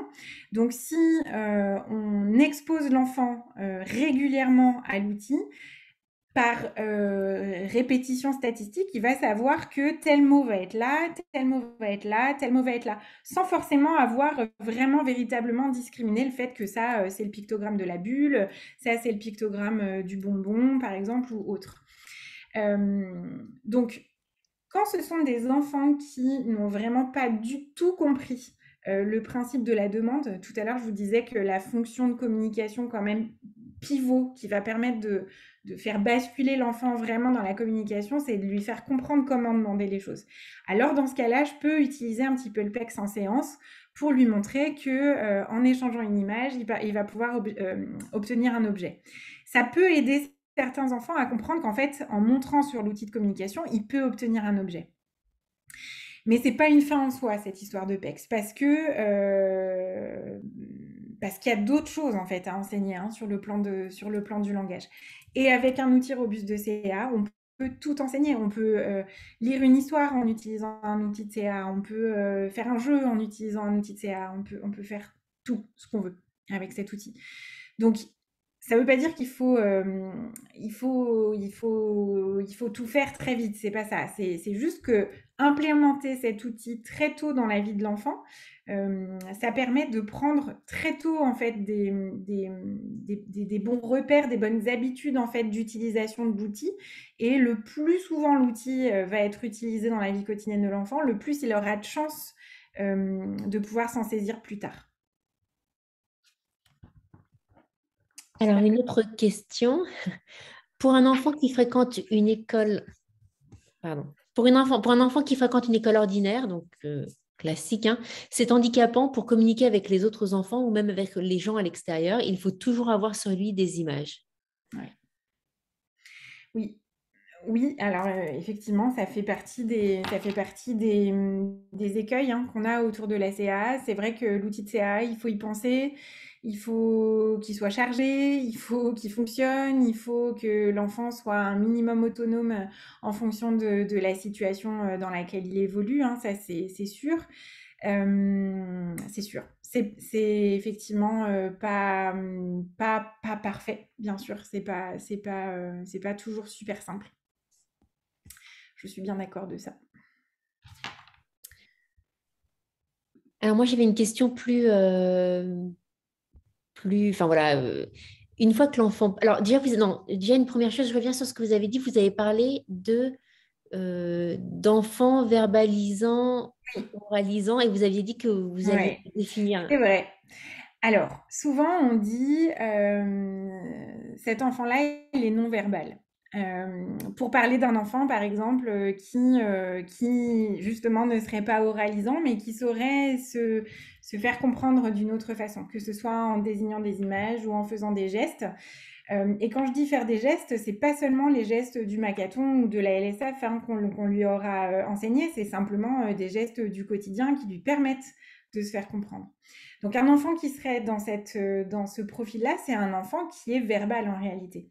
C'est un enfant qui est verbal, non oralisant, c'est-à-dire qu'il n'est pas capable pour le moment d'utiliser le langage oral pour pouvoir interagir avec l'autre. Mais c'est un enfant qui est verbal. Le terme non-verbal est trop utilisé, en fait. Il est utilisé plutôt à mauvais escient, à mon sens. Donc, de nombreux enfants peuvent être non-oralisants, mais verbaux. Un enfant qui va être non-verbal, non-oralisant, c'est un enfant qui n'aura aucun dispositif communicationnel à sa disposition. C'est un enfant qui n'aura aucun geste symbolique et qui ne saura pas du tout se faire comprendre de son entourage. Et alors du coup, à partir du moment où un enfant arrive donc à communiquer, donc on va dire il est verbal non oralisant, est-ce qu'on sait neurologiquement ce qui bloque pour passer à l'étape orale? Ouais. Est-ce que c'est encore méconnu et que ça fait partie des mystères du cerveau Alors après, c'est là que ça dépend en fait finalement du profil de l'enfant en fait. Ça dépend dans quelle problématique on se trouve finalement. Il y a certaines problématiques comme par exemple les troubles développementaux du langage ou tout ce qui va être trouble du spectre de l'autisme par exemple, où on est un petit peu plus en avance et où les chercheurs semblent comprendre à peu près ce qui se passe. Par exemple, si on a un enfant qui présente une dyspraxie verbale, ce sont des enfants qui, si on reprend, vous vous rappelez les 3 bulles, là, les 3 domaines, donc on a le domaine cognitivo-linguistique, le domaine sensorimoteur et le domaine socio-émotionnel. C'est des enfants qui vont avoir vraiment un trouble très spécifique au niveau sensorimoteur. C'est des enfants qui vont vraiment avoir un problème au niveau oromoteur pour pouvoir produire de la parole. On sait quelles aires cérébrales ne fonctionnent pas tout à fait de façon typique chez ces enfants-là. Mais il y a encore des tas de choses à découvrir. Hein. Donc voilà, on attend pour en savoir plus. Et alors, une autre question, alors ça concerne plusieurs personnes sur cette visio, le bilinguisme, voire le trilinguisme pour certains. Est-ce que dans le cadre d'un retard en fait de l'acquisition du langage, est-ce que c'est problématique? Non. C'est toujours un bonus, le bilinguisme ou le trilinguisme. C'est toujours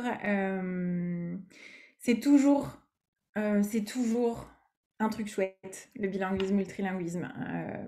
Il y a des études qui ont été faites, notamment chez les personnes qui sont porteuses d'une trisomie 21, qui montrent que c'est toujours favorable. Le bilinguisme, le trilinguisme, c'est toujours quelque chose qui va apporter du plus sur le plan cognitif de façon plus générale aux personnes qui sont dans cette situation-là.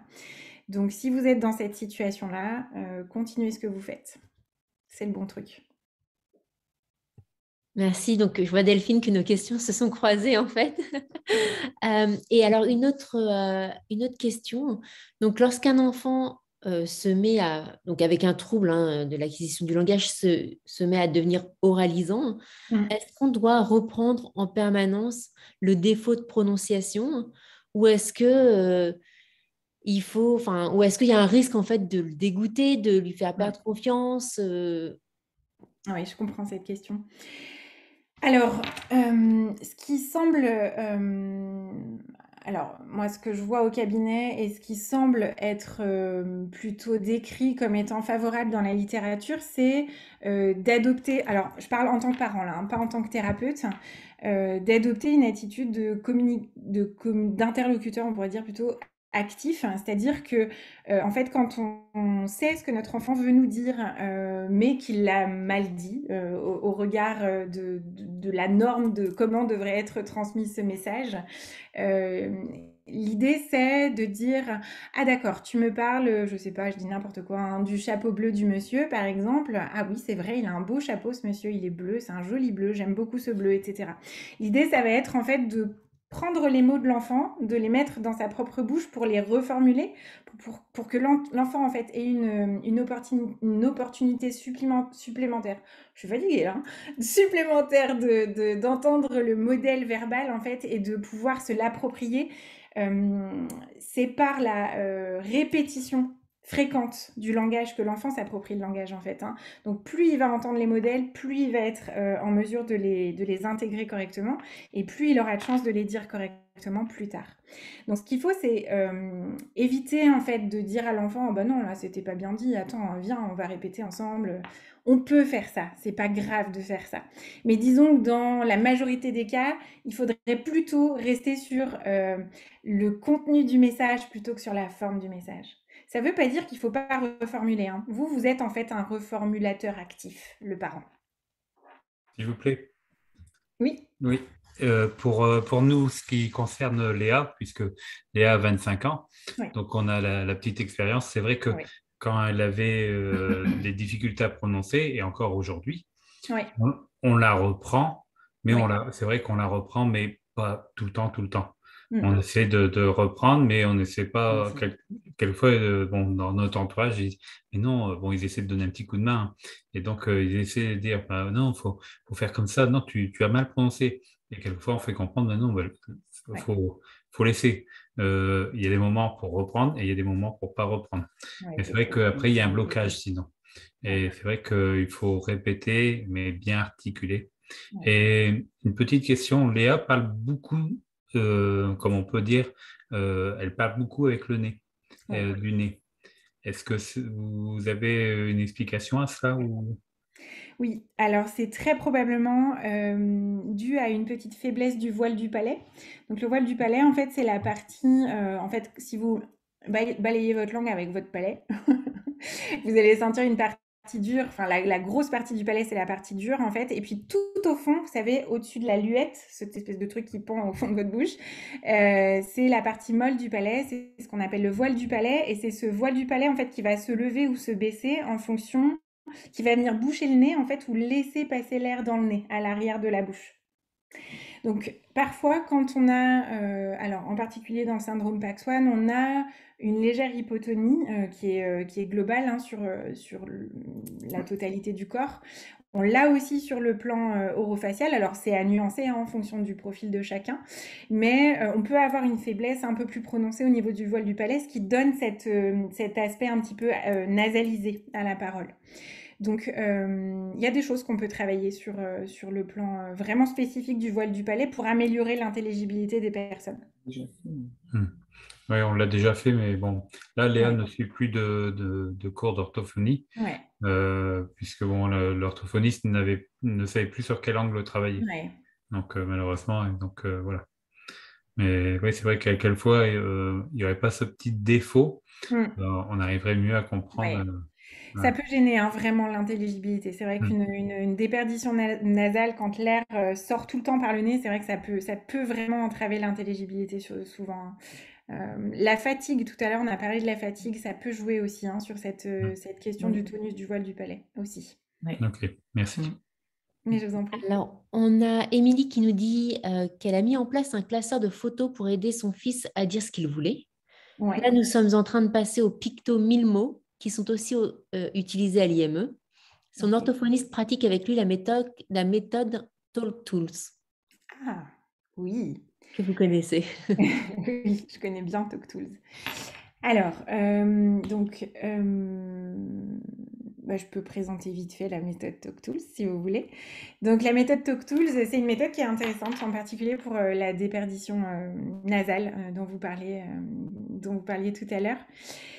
Alors, TalkTools, c'est plein de choses. Donc, si c'est le TalkTools auquel je pense, donc on a la thérapie du placement oral dans TalkTools. Donc, en fait, on va utiliser des outils hein, divers et variés. Donc, ça peut être des pailles, ça peut être des sifflets, ça peut être tout un tas de trucs pour encourager en fait le développement de la sphère orofaciale. C'est particulièrement pertinent dans le syndrome PAX1 puisque TalkTools va se proposer en fait d'aller travailler sur le tonus hein, orofacial en particulier et la précision des articulateurs.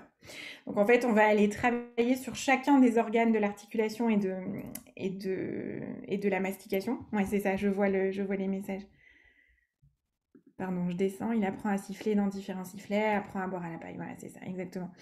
Donc en fait, c'est une méthode, c'est une thérapie qui est intéressante, hein, qui est hyper chouette sur plein d'aspects, TalkTools, qui commence à arriver vraiment en France là, ces 3-4 dernières années. Il était temps. et du coup, c'est chouette, je suis hyper contente d'en entendre parler dans cette conférence, c'est bien. Ça montre que ça avance. Voilà, je peux mettre le site de TalkTools dans les références aussi. Je rajoute. Et alors, on a une personne il y a Aurélie qui demande, y a-t-il des langues plus faciles à appréhender? Par exemple, je connais une enfant TSA qui n'est confrontée qu'au français dans sa famille et à l'école, mais semble préférer communiquer en anglais, qu'elle entend dans des vidéos de manière occasionnelle. Ouais. Dans ces cas-là, faut-il corriger ou encourager l'apprentissage de l'anglais? Alors ça, c'est très intéressant comme question et très complexe. En fait, ce qu'il faut, c'est que ça fasse du sens dans la vie quotidienne des gens. Donc là, c'est probablement si c'est une enfant qui est TSA, a priori, c'est un intérêt restreint en fait pour l'anglais versus le français. C'est possible que cette enfant, elle ait un intérêt très particulier pour l'anglais et c'est pour ça du coup qu'elle a une appétence particulière pour l'anglais. Comme ça a l'air d'être motivant pour elle, c'est important de pouvoir continuer à garder ça pour pouvoir l'aider à progresser au niveau de la communication. Mais c'est vrai que c'est important quand même, si les parents ne sont pas anglophones et si ça fait pas partie en fait du projet linguistique pour l'enfant, ça va être quand même compliqué de vraiment axer la communication que sur l'anglais, quoi. Ça me paraît d'autant encore plus si l'enfant est pas dans un système scolaire en anglais, quoi. Donc c'est intéressant de le garder pour continuer à motiver l'enfant à être dans l'échange. Mais attention, parce que souvent, quand c'est un intérêt restreint, il n'y a pas de volonté de communication, justement. En particulier pour les enfants TSA. Bon, là, c'est encore un petit peu différent, parce qu'on est dans un truc un peu particulier, mais voilà. D'une manière générale, pour la question du bilinguisme, la meilleure réponse que je puisse faire, c'est que ça fasse du sens dans la vie quotidienne des gens. Donc, si cet enfant avait développé, par exemple, un intérêt restreint pour une langue complètement étrangère des parents, là, c'est l'anglais, c'est chouette, mais imaginons, je sais pas moi, ce serait le japonais, par exemple, ou enfin, une langue, moi, personnellement, qui m'est complètement étrangère. C'est compliqué, du coup. Donc, il faut raisonner en ces termes-là, en fait.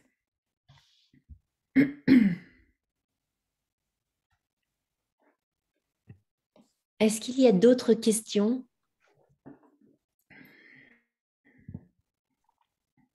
Alors, moi, j'ai une... Ah, pardon. Pardon. Alors, moi, j'ai une petite question parce que du coup, moi, on parle de ma nièce avec qui je vis à l'étranger, donc je communique avec elle par téléphone interposé. Et du coup, je me demande comment je peux faire en sorte d'arriver à échanger avec elle, sachant que justement, les signes, etc., sont beaucoup plus compliqués. Du fait de l'échange par téléphone. Exactement. Ok. Alors ça, c'est une question compliquée. Et c'est des échanges qui se font que par téléphone ou en visio? Quand je dis en téléphone, c'est par visio. D'accord, c'est en visio. Et elle a quel niveau, cette petite fille? Qu'est-ce qu'elle est capable de faire pour l'instant? Et bah, c'est-à-dire, du coup. Suis-je bête? Non, ouais, Ok. Eh bien, j'avais jamais pensé à ça. Je réfléchis. Mais moi, ça je pense qu'elle te pourrait- comprend quand tu parles, Fanny, hein. Ouais, ça c'est sûr. Non, mais j'imagine, mais en fait, en fait, c'est juste que je me demande, parce que je sais qu'elle fait plein de gestes, etc., puisque je vois les vidéos, Ouais. etc. Et j'avais envie de savoir comment je pouvais essayer d'échanger plus avec elle, Ouais. sachant voilà, qu'elle a une caméra interposée et que du coup, il Ouais. n'y a pas le même lien. Ouais, Si c'est c'était sûr. possible, sinon. C'est sûr. C'est sûr. Alors, cette question me donne envie de dire un truc que j'ai pas du tout dit, mais après je vais répondre à votre question, Fanny. Un truc qui est très important à garder en tête quand on utilise une CA, que ce soit le Makaton, enfin les signes ou un outil robuste. Quand on utilise quelque chose qui va venir augmenter notre parole orale, ça va forcément prendre plus de temps. C'est-à-dire que l'échange qu'on va être en train de transmettre, il va être plus lent. Souvent, j'ai des parents qui me disent mais c'est impossible de naviguer dans votre truc là parce que ça prend un temps infini. Je mets un temps infini à trouver mes mots. Alors, d'abord, il faut savoir que ça s'améliore. Le temps infini, il se réduit au fur et à mesure. Mais c'est important que vous sachiez que ce temps infini, il vous permet à vous, en tant qu'interlocuteur, d'élaborer correctement votre message et il vous permet d'être sûr que la personne qui est en face de vous, qui a des besoins particuliers en termes communicationnels, est en mesure de le recevoir, ce message. C'est vraiment, j'en ai pas du tout parlé de ça, mais vraiment, c'est normal que vous ayez la sensation de parler très très lentement quand vous utilisez un TLA ou un outil de communication. Alors maintenant, pour cette question des échanges par téléphone, je pense que en visio, certains gestes sont possibles à reproduire. Alors, encore une fois, dépendamment de la qualité de la connexion, etc. Est-ce que l'image n'est pas trop saccadée, etc. Parce que c'est vrai que ça rajoute un challenge à la compréhension, ça c'est certain. C'est une barrière, hein, quelque part, cet écran interposé. Mais même quand on est en train de discuter à l'oral, en fait, hein, on l'a tous vécu ça, hein, pendant le confinement. On parle tous en même temps, on s'écoute pas, ça a coupé au moment où on a dit un truc, paf, l'autre il embraye, donc on n'a rien compris. Enfin, je pense qu'on a tous vécu ça pendant le Covid. Alors après, je pense qu'il ne faut pas douter des compétences de compréhension des enfants, ça c'est sûr.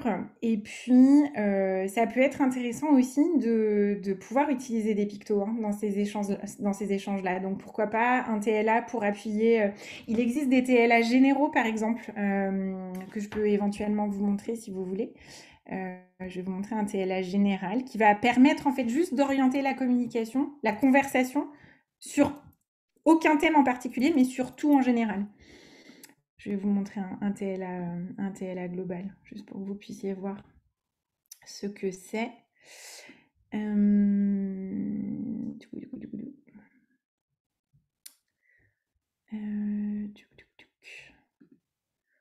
vais les trouver ici. TLA, hop, et donc TLA d'échange global, il est TLA, il est là. Je vais vous partager mon écran pour que vous puissiez voir. Voilà, hop, partager. Je vais faire ça comme ça. Voilà. Je pense que vous voyez tous mon écran là, du coup. Donc, alors, ça, c'est juste un exemple hein, de TLA global, mais on peut tout à fait faire des TLA pour échanger sur tout, comme ça. Je vais te poser une question, est-ce que tu as aimé, par exemple, ta journée à la crèche, etc. Ce genre de choses-là. Ça, c'est tout à fait possible d'apprendre à utiliser ce genre d'outils. Ces TLA-là, ils sont par défaut dans les outils de communication plus globaux. Donc, c'est pour ça que c'est intéressant aussi, une fois qu'on a compris comment utiliser un TLA, de pouvoir passer à un outil plus robuste, hein, parce que ça va nous permettre de naviguer dans les différents thèmes qu'on veut aborder avec l'enfant. Mais un TLA comme ça peut être un bon départ aussi, hein, pour pouvoir échanger sur des sujets globaux. Ce TLA, si vous pourrez le retrouver sur le site de Mathilde Sukmela, que je mettrai dans les ressources à disposition. D'accord, merci beaucoup. On a une main levée.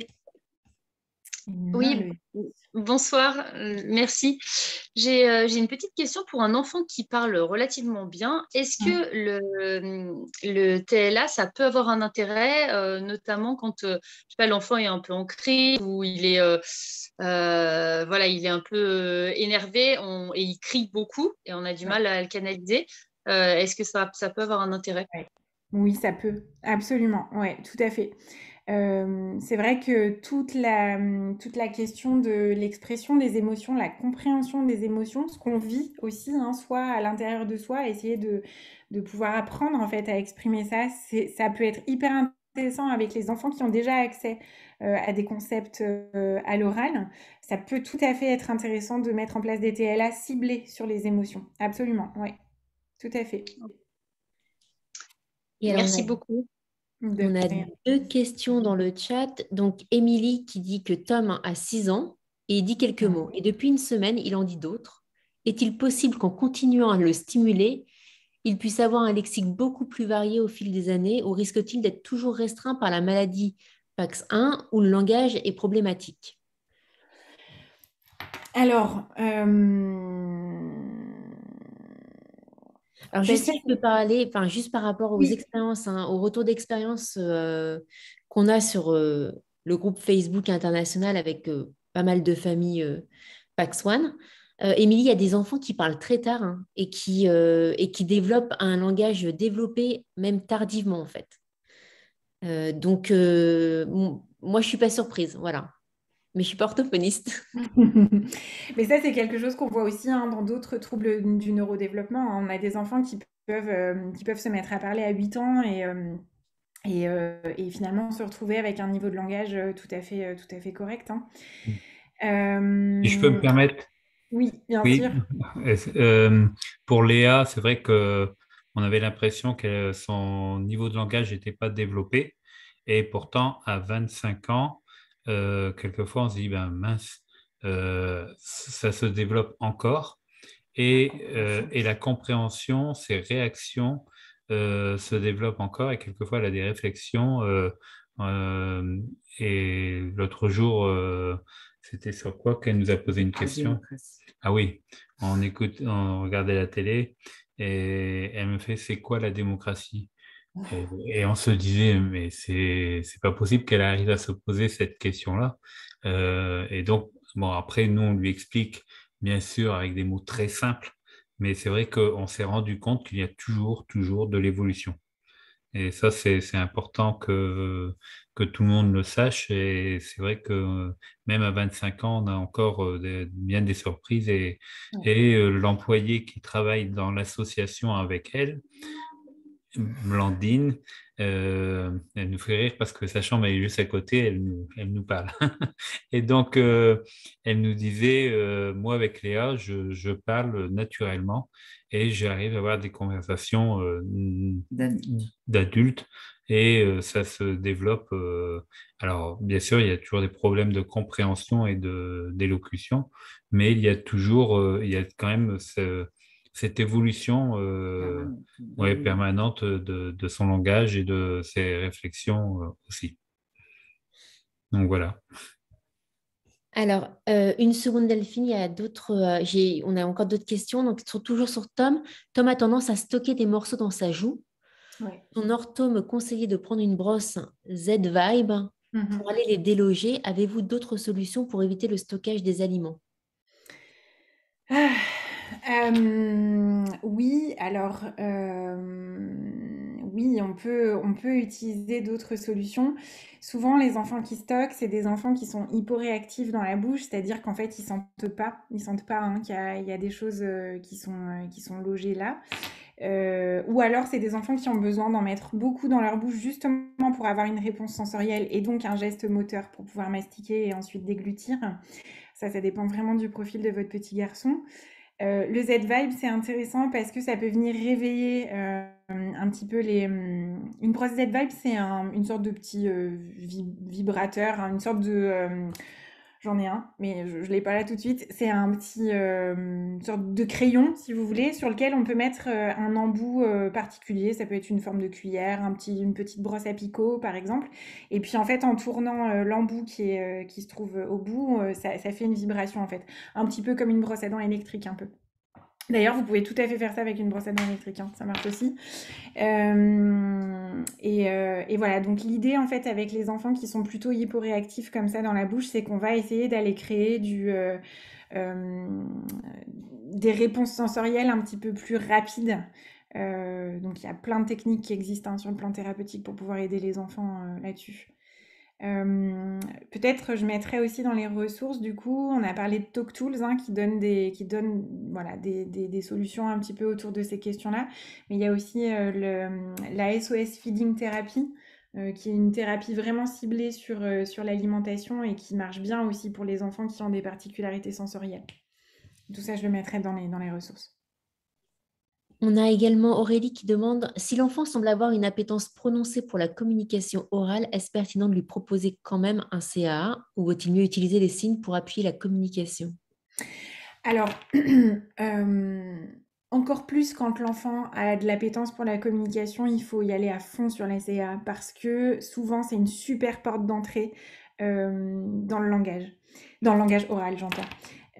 Si jamais, pour une raison ou pour une autre, l'enfant n'accède pas au langage oral malgré cette appétence à la communication, voilà, qui fait partie de sa structuration de personne, en fait, ce qu'on peut se dire, c'est que c'est un enfant qui va développer de super compétences justement à communiquer avec son outil de CA. Donc raison de plus pour l'implémenter rapidement dans son quotidien. Et ça peut tout à fait se cumuler, c'est-à-dire qu'on peut tout à fait utiliser par exemple un pod avec des signes, un TD Snap avec des signes. C'est tout à fait possible de faire les deux. C'est un petit peu un challenge sur le plan organisationnel, ça j'en conviens, mais la personne qui va vous accompagner pour tout ça pourra vous aider à vous organiser. Et puis aussi, l'enfant évolue, donc il y a des moments où peut-être qu'il va se désintéresser un petit peu des signes au profit de son outil de CA et inversement. Ça c'est tout à fait aussi possible de faire évoluer les choses au fur et à mesure hein, de la vie de l'enfant. Delphine?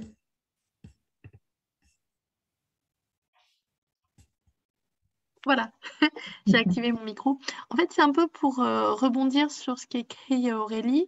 En fait, moi, les séances d'orthophonie ont lieu à la crèche, donc je n'y assiste jamais.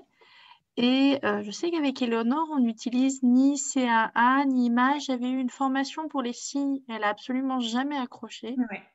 On était tous motivés, y compris son frère, sa sœur. Et elle n'a jamais, vraiment jamais réagi à ça. Et en fait, on n'utilise pas d'image. Ouais. Et elle est beaucoup plus dans l'action, c'est-à-dire qu'elle va, elle cherche à communiquer, elle cherche à agir elle-même. Et je me demandais si du coup, c'était quand même pertinent d'introduire le CAA ou des images à la maison. Je ne sais pas vraiment ce qu'elle fait avec son orthophoniste puisque toutes les séances ont lieu toujours à la crèche. Ouais. Alors, c'est vrai que du coup, là, on est dans une dynamique un petit peu différente du coup de ce qui peut se pratiquer. Là, ce que je vous ai présenté aujourd'hui, c'est vrai que c'est ce qui se pratique classiquement en France. Après, dans d'autres pays, ça se passe pas toujours comme ça. Effectivement, en Angleterre en particulier, on peut être aussi dans une dynamique comme ça, hein, où finalement l'enfant va être suivi par l'orthophoniste sur le lieu de garde ou autre, hein, quand ça a pu être mis en place, ce qui est une très bonne chose, hein, en soi, mais c'est vrai que parfois on a effectivement voilà, parfois ce manque de retour parce qu'on n'est pas présent au quotidien et que voilà, les choses se font sur place. Donc après, ça dépend du niveau d'Éléonore, du coup, mais c'est vrai que c'est toujours pertinent de pouvoir, si on a envie de maximiser les échanges, pouvoir ajouter des TLA au quotidien à la maison, par exemple. Alors effectivement, ça a discuté avec, si possible, avec l'orthophoniste et avec l'équipe de crèche pour pouvoir faire des choses qui soient pertinentes et qui soient cohérentes surtout avec ce qui est fait sur le lieu de garde, hein. L'idée, c'est vraiment d'être dans un continuum de fonctionnement et de ne pas créer une rupture, parce que je pense que de toute façon, ça n'aurait qu'un impact limité. Et puis surtout, il faut partir de vos besoins, en fait, au quotidien. C'est-à-dire que si vous identifiez au quotidien des écueils communicationnels, des choses qui se passent jamais bien, par exemple, parce que justement, il y a une problématique autour des échanges là-dessus, ça, c'est un bon point de départ, en fait, pour pouvoir savoir où aller au niveau de la communication et du langage. Souvent, ce qu'on peut voir aussi, c'est... alors là, je parle du côté de là, c'est l'orthophoniste qui parle, mais souvent, on voit des familles qui sont dans le rush du quotidien, hein, et c'est bien normal. Et puis, on voit que du coup, en fait, il y a pas toujours beaucoup de place en fait pour pouvoir expérimenter ces questions de la communication, parce que on est pris dans le rush du quotidien et que voilà. Donc parfois faire le point justement avec l'orthophoniste qui s'occupe de l'enfant, ça permet de redéfinir des objectifs qui soient aussi transposables à la maison quand l'orthophoniste n'est que sur le lieu de garde. Pour pouvoir aussi transférer. Souvent, nous, les orthophonistes françaises, on a du mal à transférer à la maison, mais là, du coup, c'est le contraire. Donc, je pense que c'est important qu'on puisse justement, que vous puissiez avoir des échanges un petit peu plus régulièrement avec l'ortho pour que ça fasse du lien avec votre quotidien. Et en fonction de ça va vous permettre de savoir si c'est pertinent de mettre en place une CA ou pas. Parce qu'en fait, est-ce que globalement, c'est un outil qui est vraiment dans quasiment tous les cas utilisé ou est-ce que c'est une des pistes de travail, mais pas indispensable selon les cas et selon le développement des enfants? Alors, je dirais que d'après moi et d'après ce que je lis dans la littérature, c'est dans le meilleur des mondes, il faudrait toujours qu'il y ait une CA pour les enfants parce que on sait que c'est ce qui va leur donner les meilleures chances de pouvoir accéder à un langage qui soit le plus complet possible et le plus outillé possible avec le plus d'expérience possible aussi, parce qu'en fait le fait d'utiliser l'outil de CA aussi, ça va nous encourager à verbaliser sur des choses qu'on n'aurait pas forcément eu l'idée de dire ou de mettre en mots. Après, il y a d'autres choses qu'on va faire au quotidien en orthophonie aussi avec les enfants au-delà de la CA. On peut faire des choses très très axées. On en a parlé un petit peu avec TalkTools, mais il y a d'autres outils qu'on peut utiliser qui sont ciblés vraiment sur l'articulation, par exemple, très très précise, donc vraiment sur la sphère sensorimotrice. Mais à mon sens, la base de toutes ces rééducations-là, ce serait plutôt de mettre en place effectivement un outil de CA d'une façon ou d'une autre pour pouvoir emmener l'enfant vers son plein potentiel en fait. Ok, merci. De rien. Est-ce qu'il y a d'autres questions? On a dépassé le temps qui nous était imparti. Alors, si on a. Cela fait plus de 4 mois que mon fils n'a plus d'orthophoniste. Et en libéral, c'est impossible de décrocher un rendez-vous. Je suis même désespérée. Ouais. Oui, moi aussi, ça me désespère de lire ça. Ça, c'est la question insoluble. C'est très compliqué et malheureusement, je pense que ça va pas aller en s'arrangeant là. C'est compliqué parce que le nombre d'orthophonistes diplômés chaque année reste toujours le même et que comme ce sont des soins qui sont remboursés par la sécurité sociale, il n'est absolument pas question d'augmenter ce numerus clausus chaque année. Il y a peu d'orthophonistes qui sont diplômés chaque année. C'est des promotions pour les plus grosses qui sont de 90 personnes. Il y a une quinzaine d'écoles en France. Les plus petites promotions, ce sont des promotions de 20 personnes.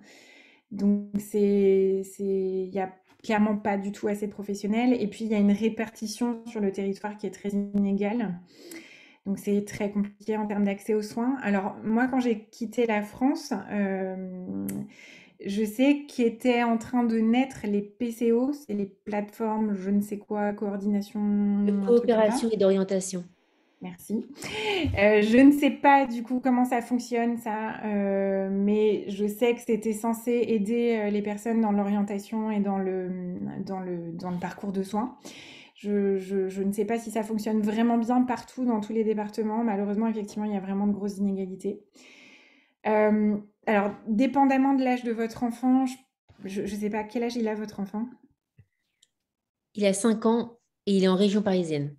Je réponds à la place. Ok.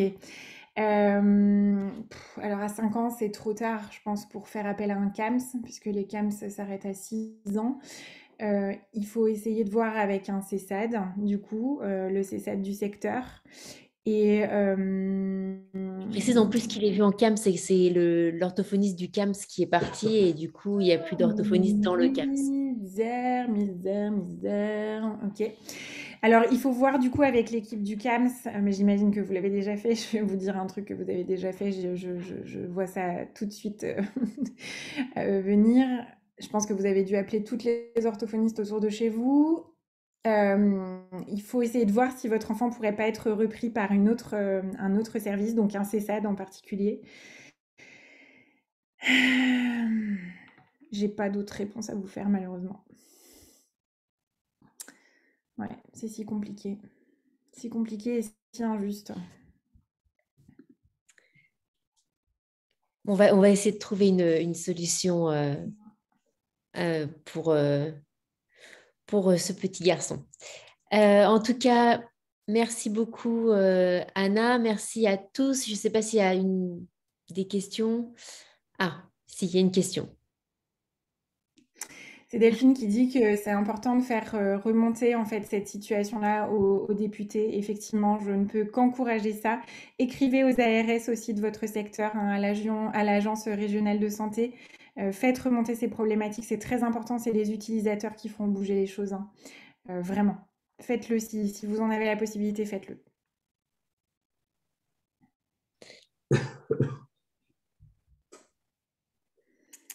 Ouais. Donc oui, il y a une pardon, excusez-moi, je suis désolée, du coup, j'ai pas lu à voix haute, mais bonsoir, pour ma part, j'étais dans la même situation. J'ai trouvé un orthophoniste loin de chez moi, via de nombreux appels sur quel doc listé par département, et cela a abouti. Il faut persévérer. Peut-être que je vous mets en contact toutes les deux, parce que vous n'êtes pas très très loin en fait. Vous êtes dans le même département. Donc Donc voilà, ça c'est une piste à explorer au sein de l'association. Donc Raouda et Ouda, je vous contacte ce soir ou demain par message, voilà, par mail, pour trouver une solution. Merci beaucoup à toutes les personnes qui étaient présentes ce soir. Merci pour vos questions et merci énormément, Anna, pour cette présentation, pour cette conférence. C'était extrêmement complet et je pense que ça a répondu à beaucoup de nos questions. Écoutez, merci à vous d'avoir été là et de m'avoir écouté. C'était trop chouette. Pardon, Christophe, je n'ai pas vu que tu levais la main. Oui, non, c'est pas grave.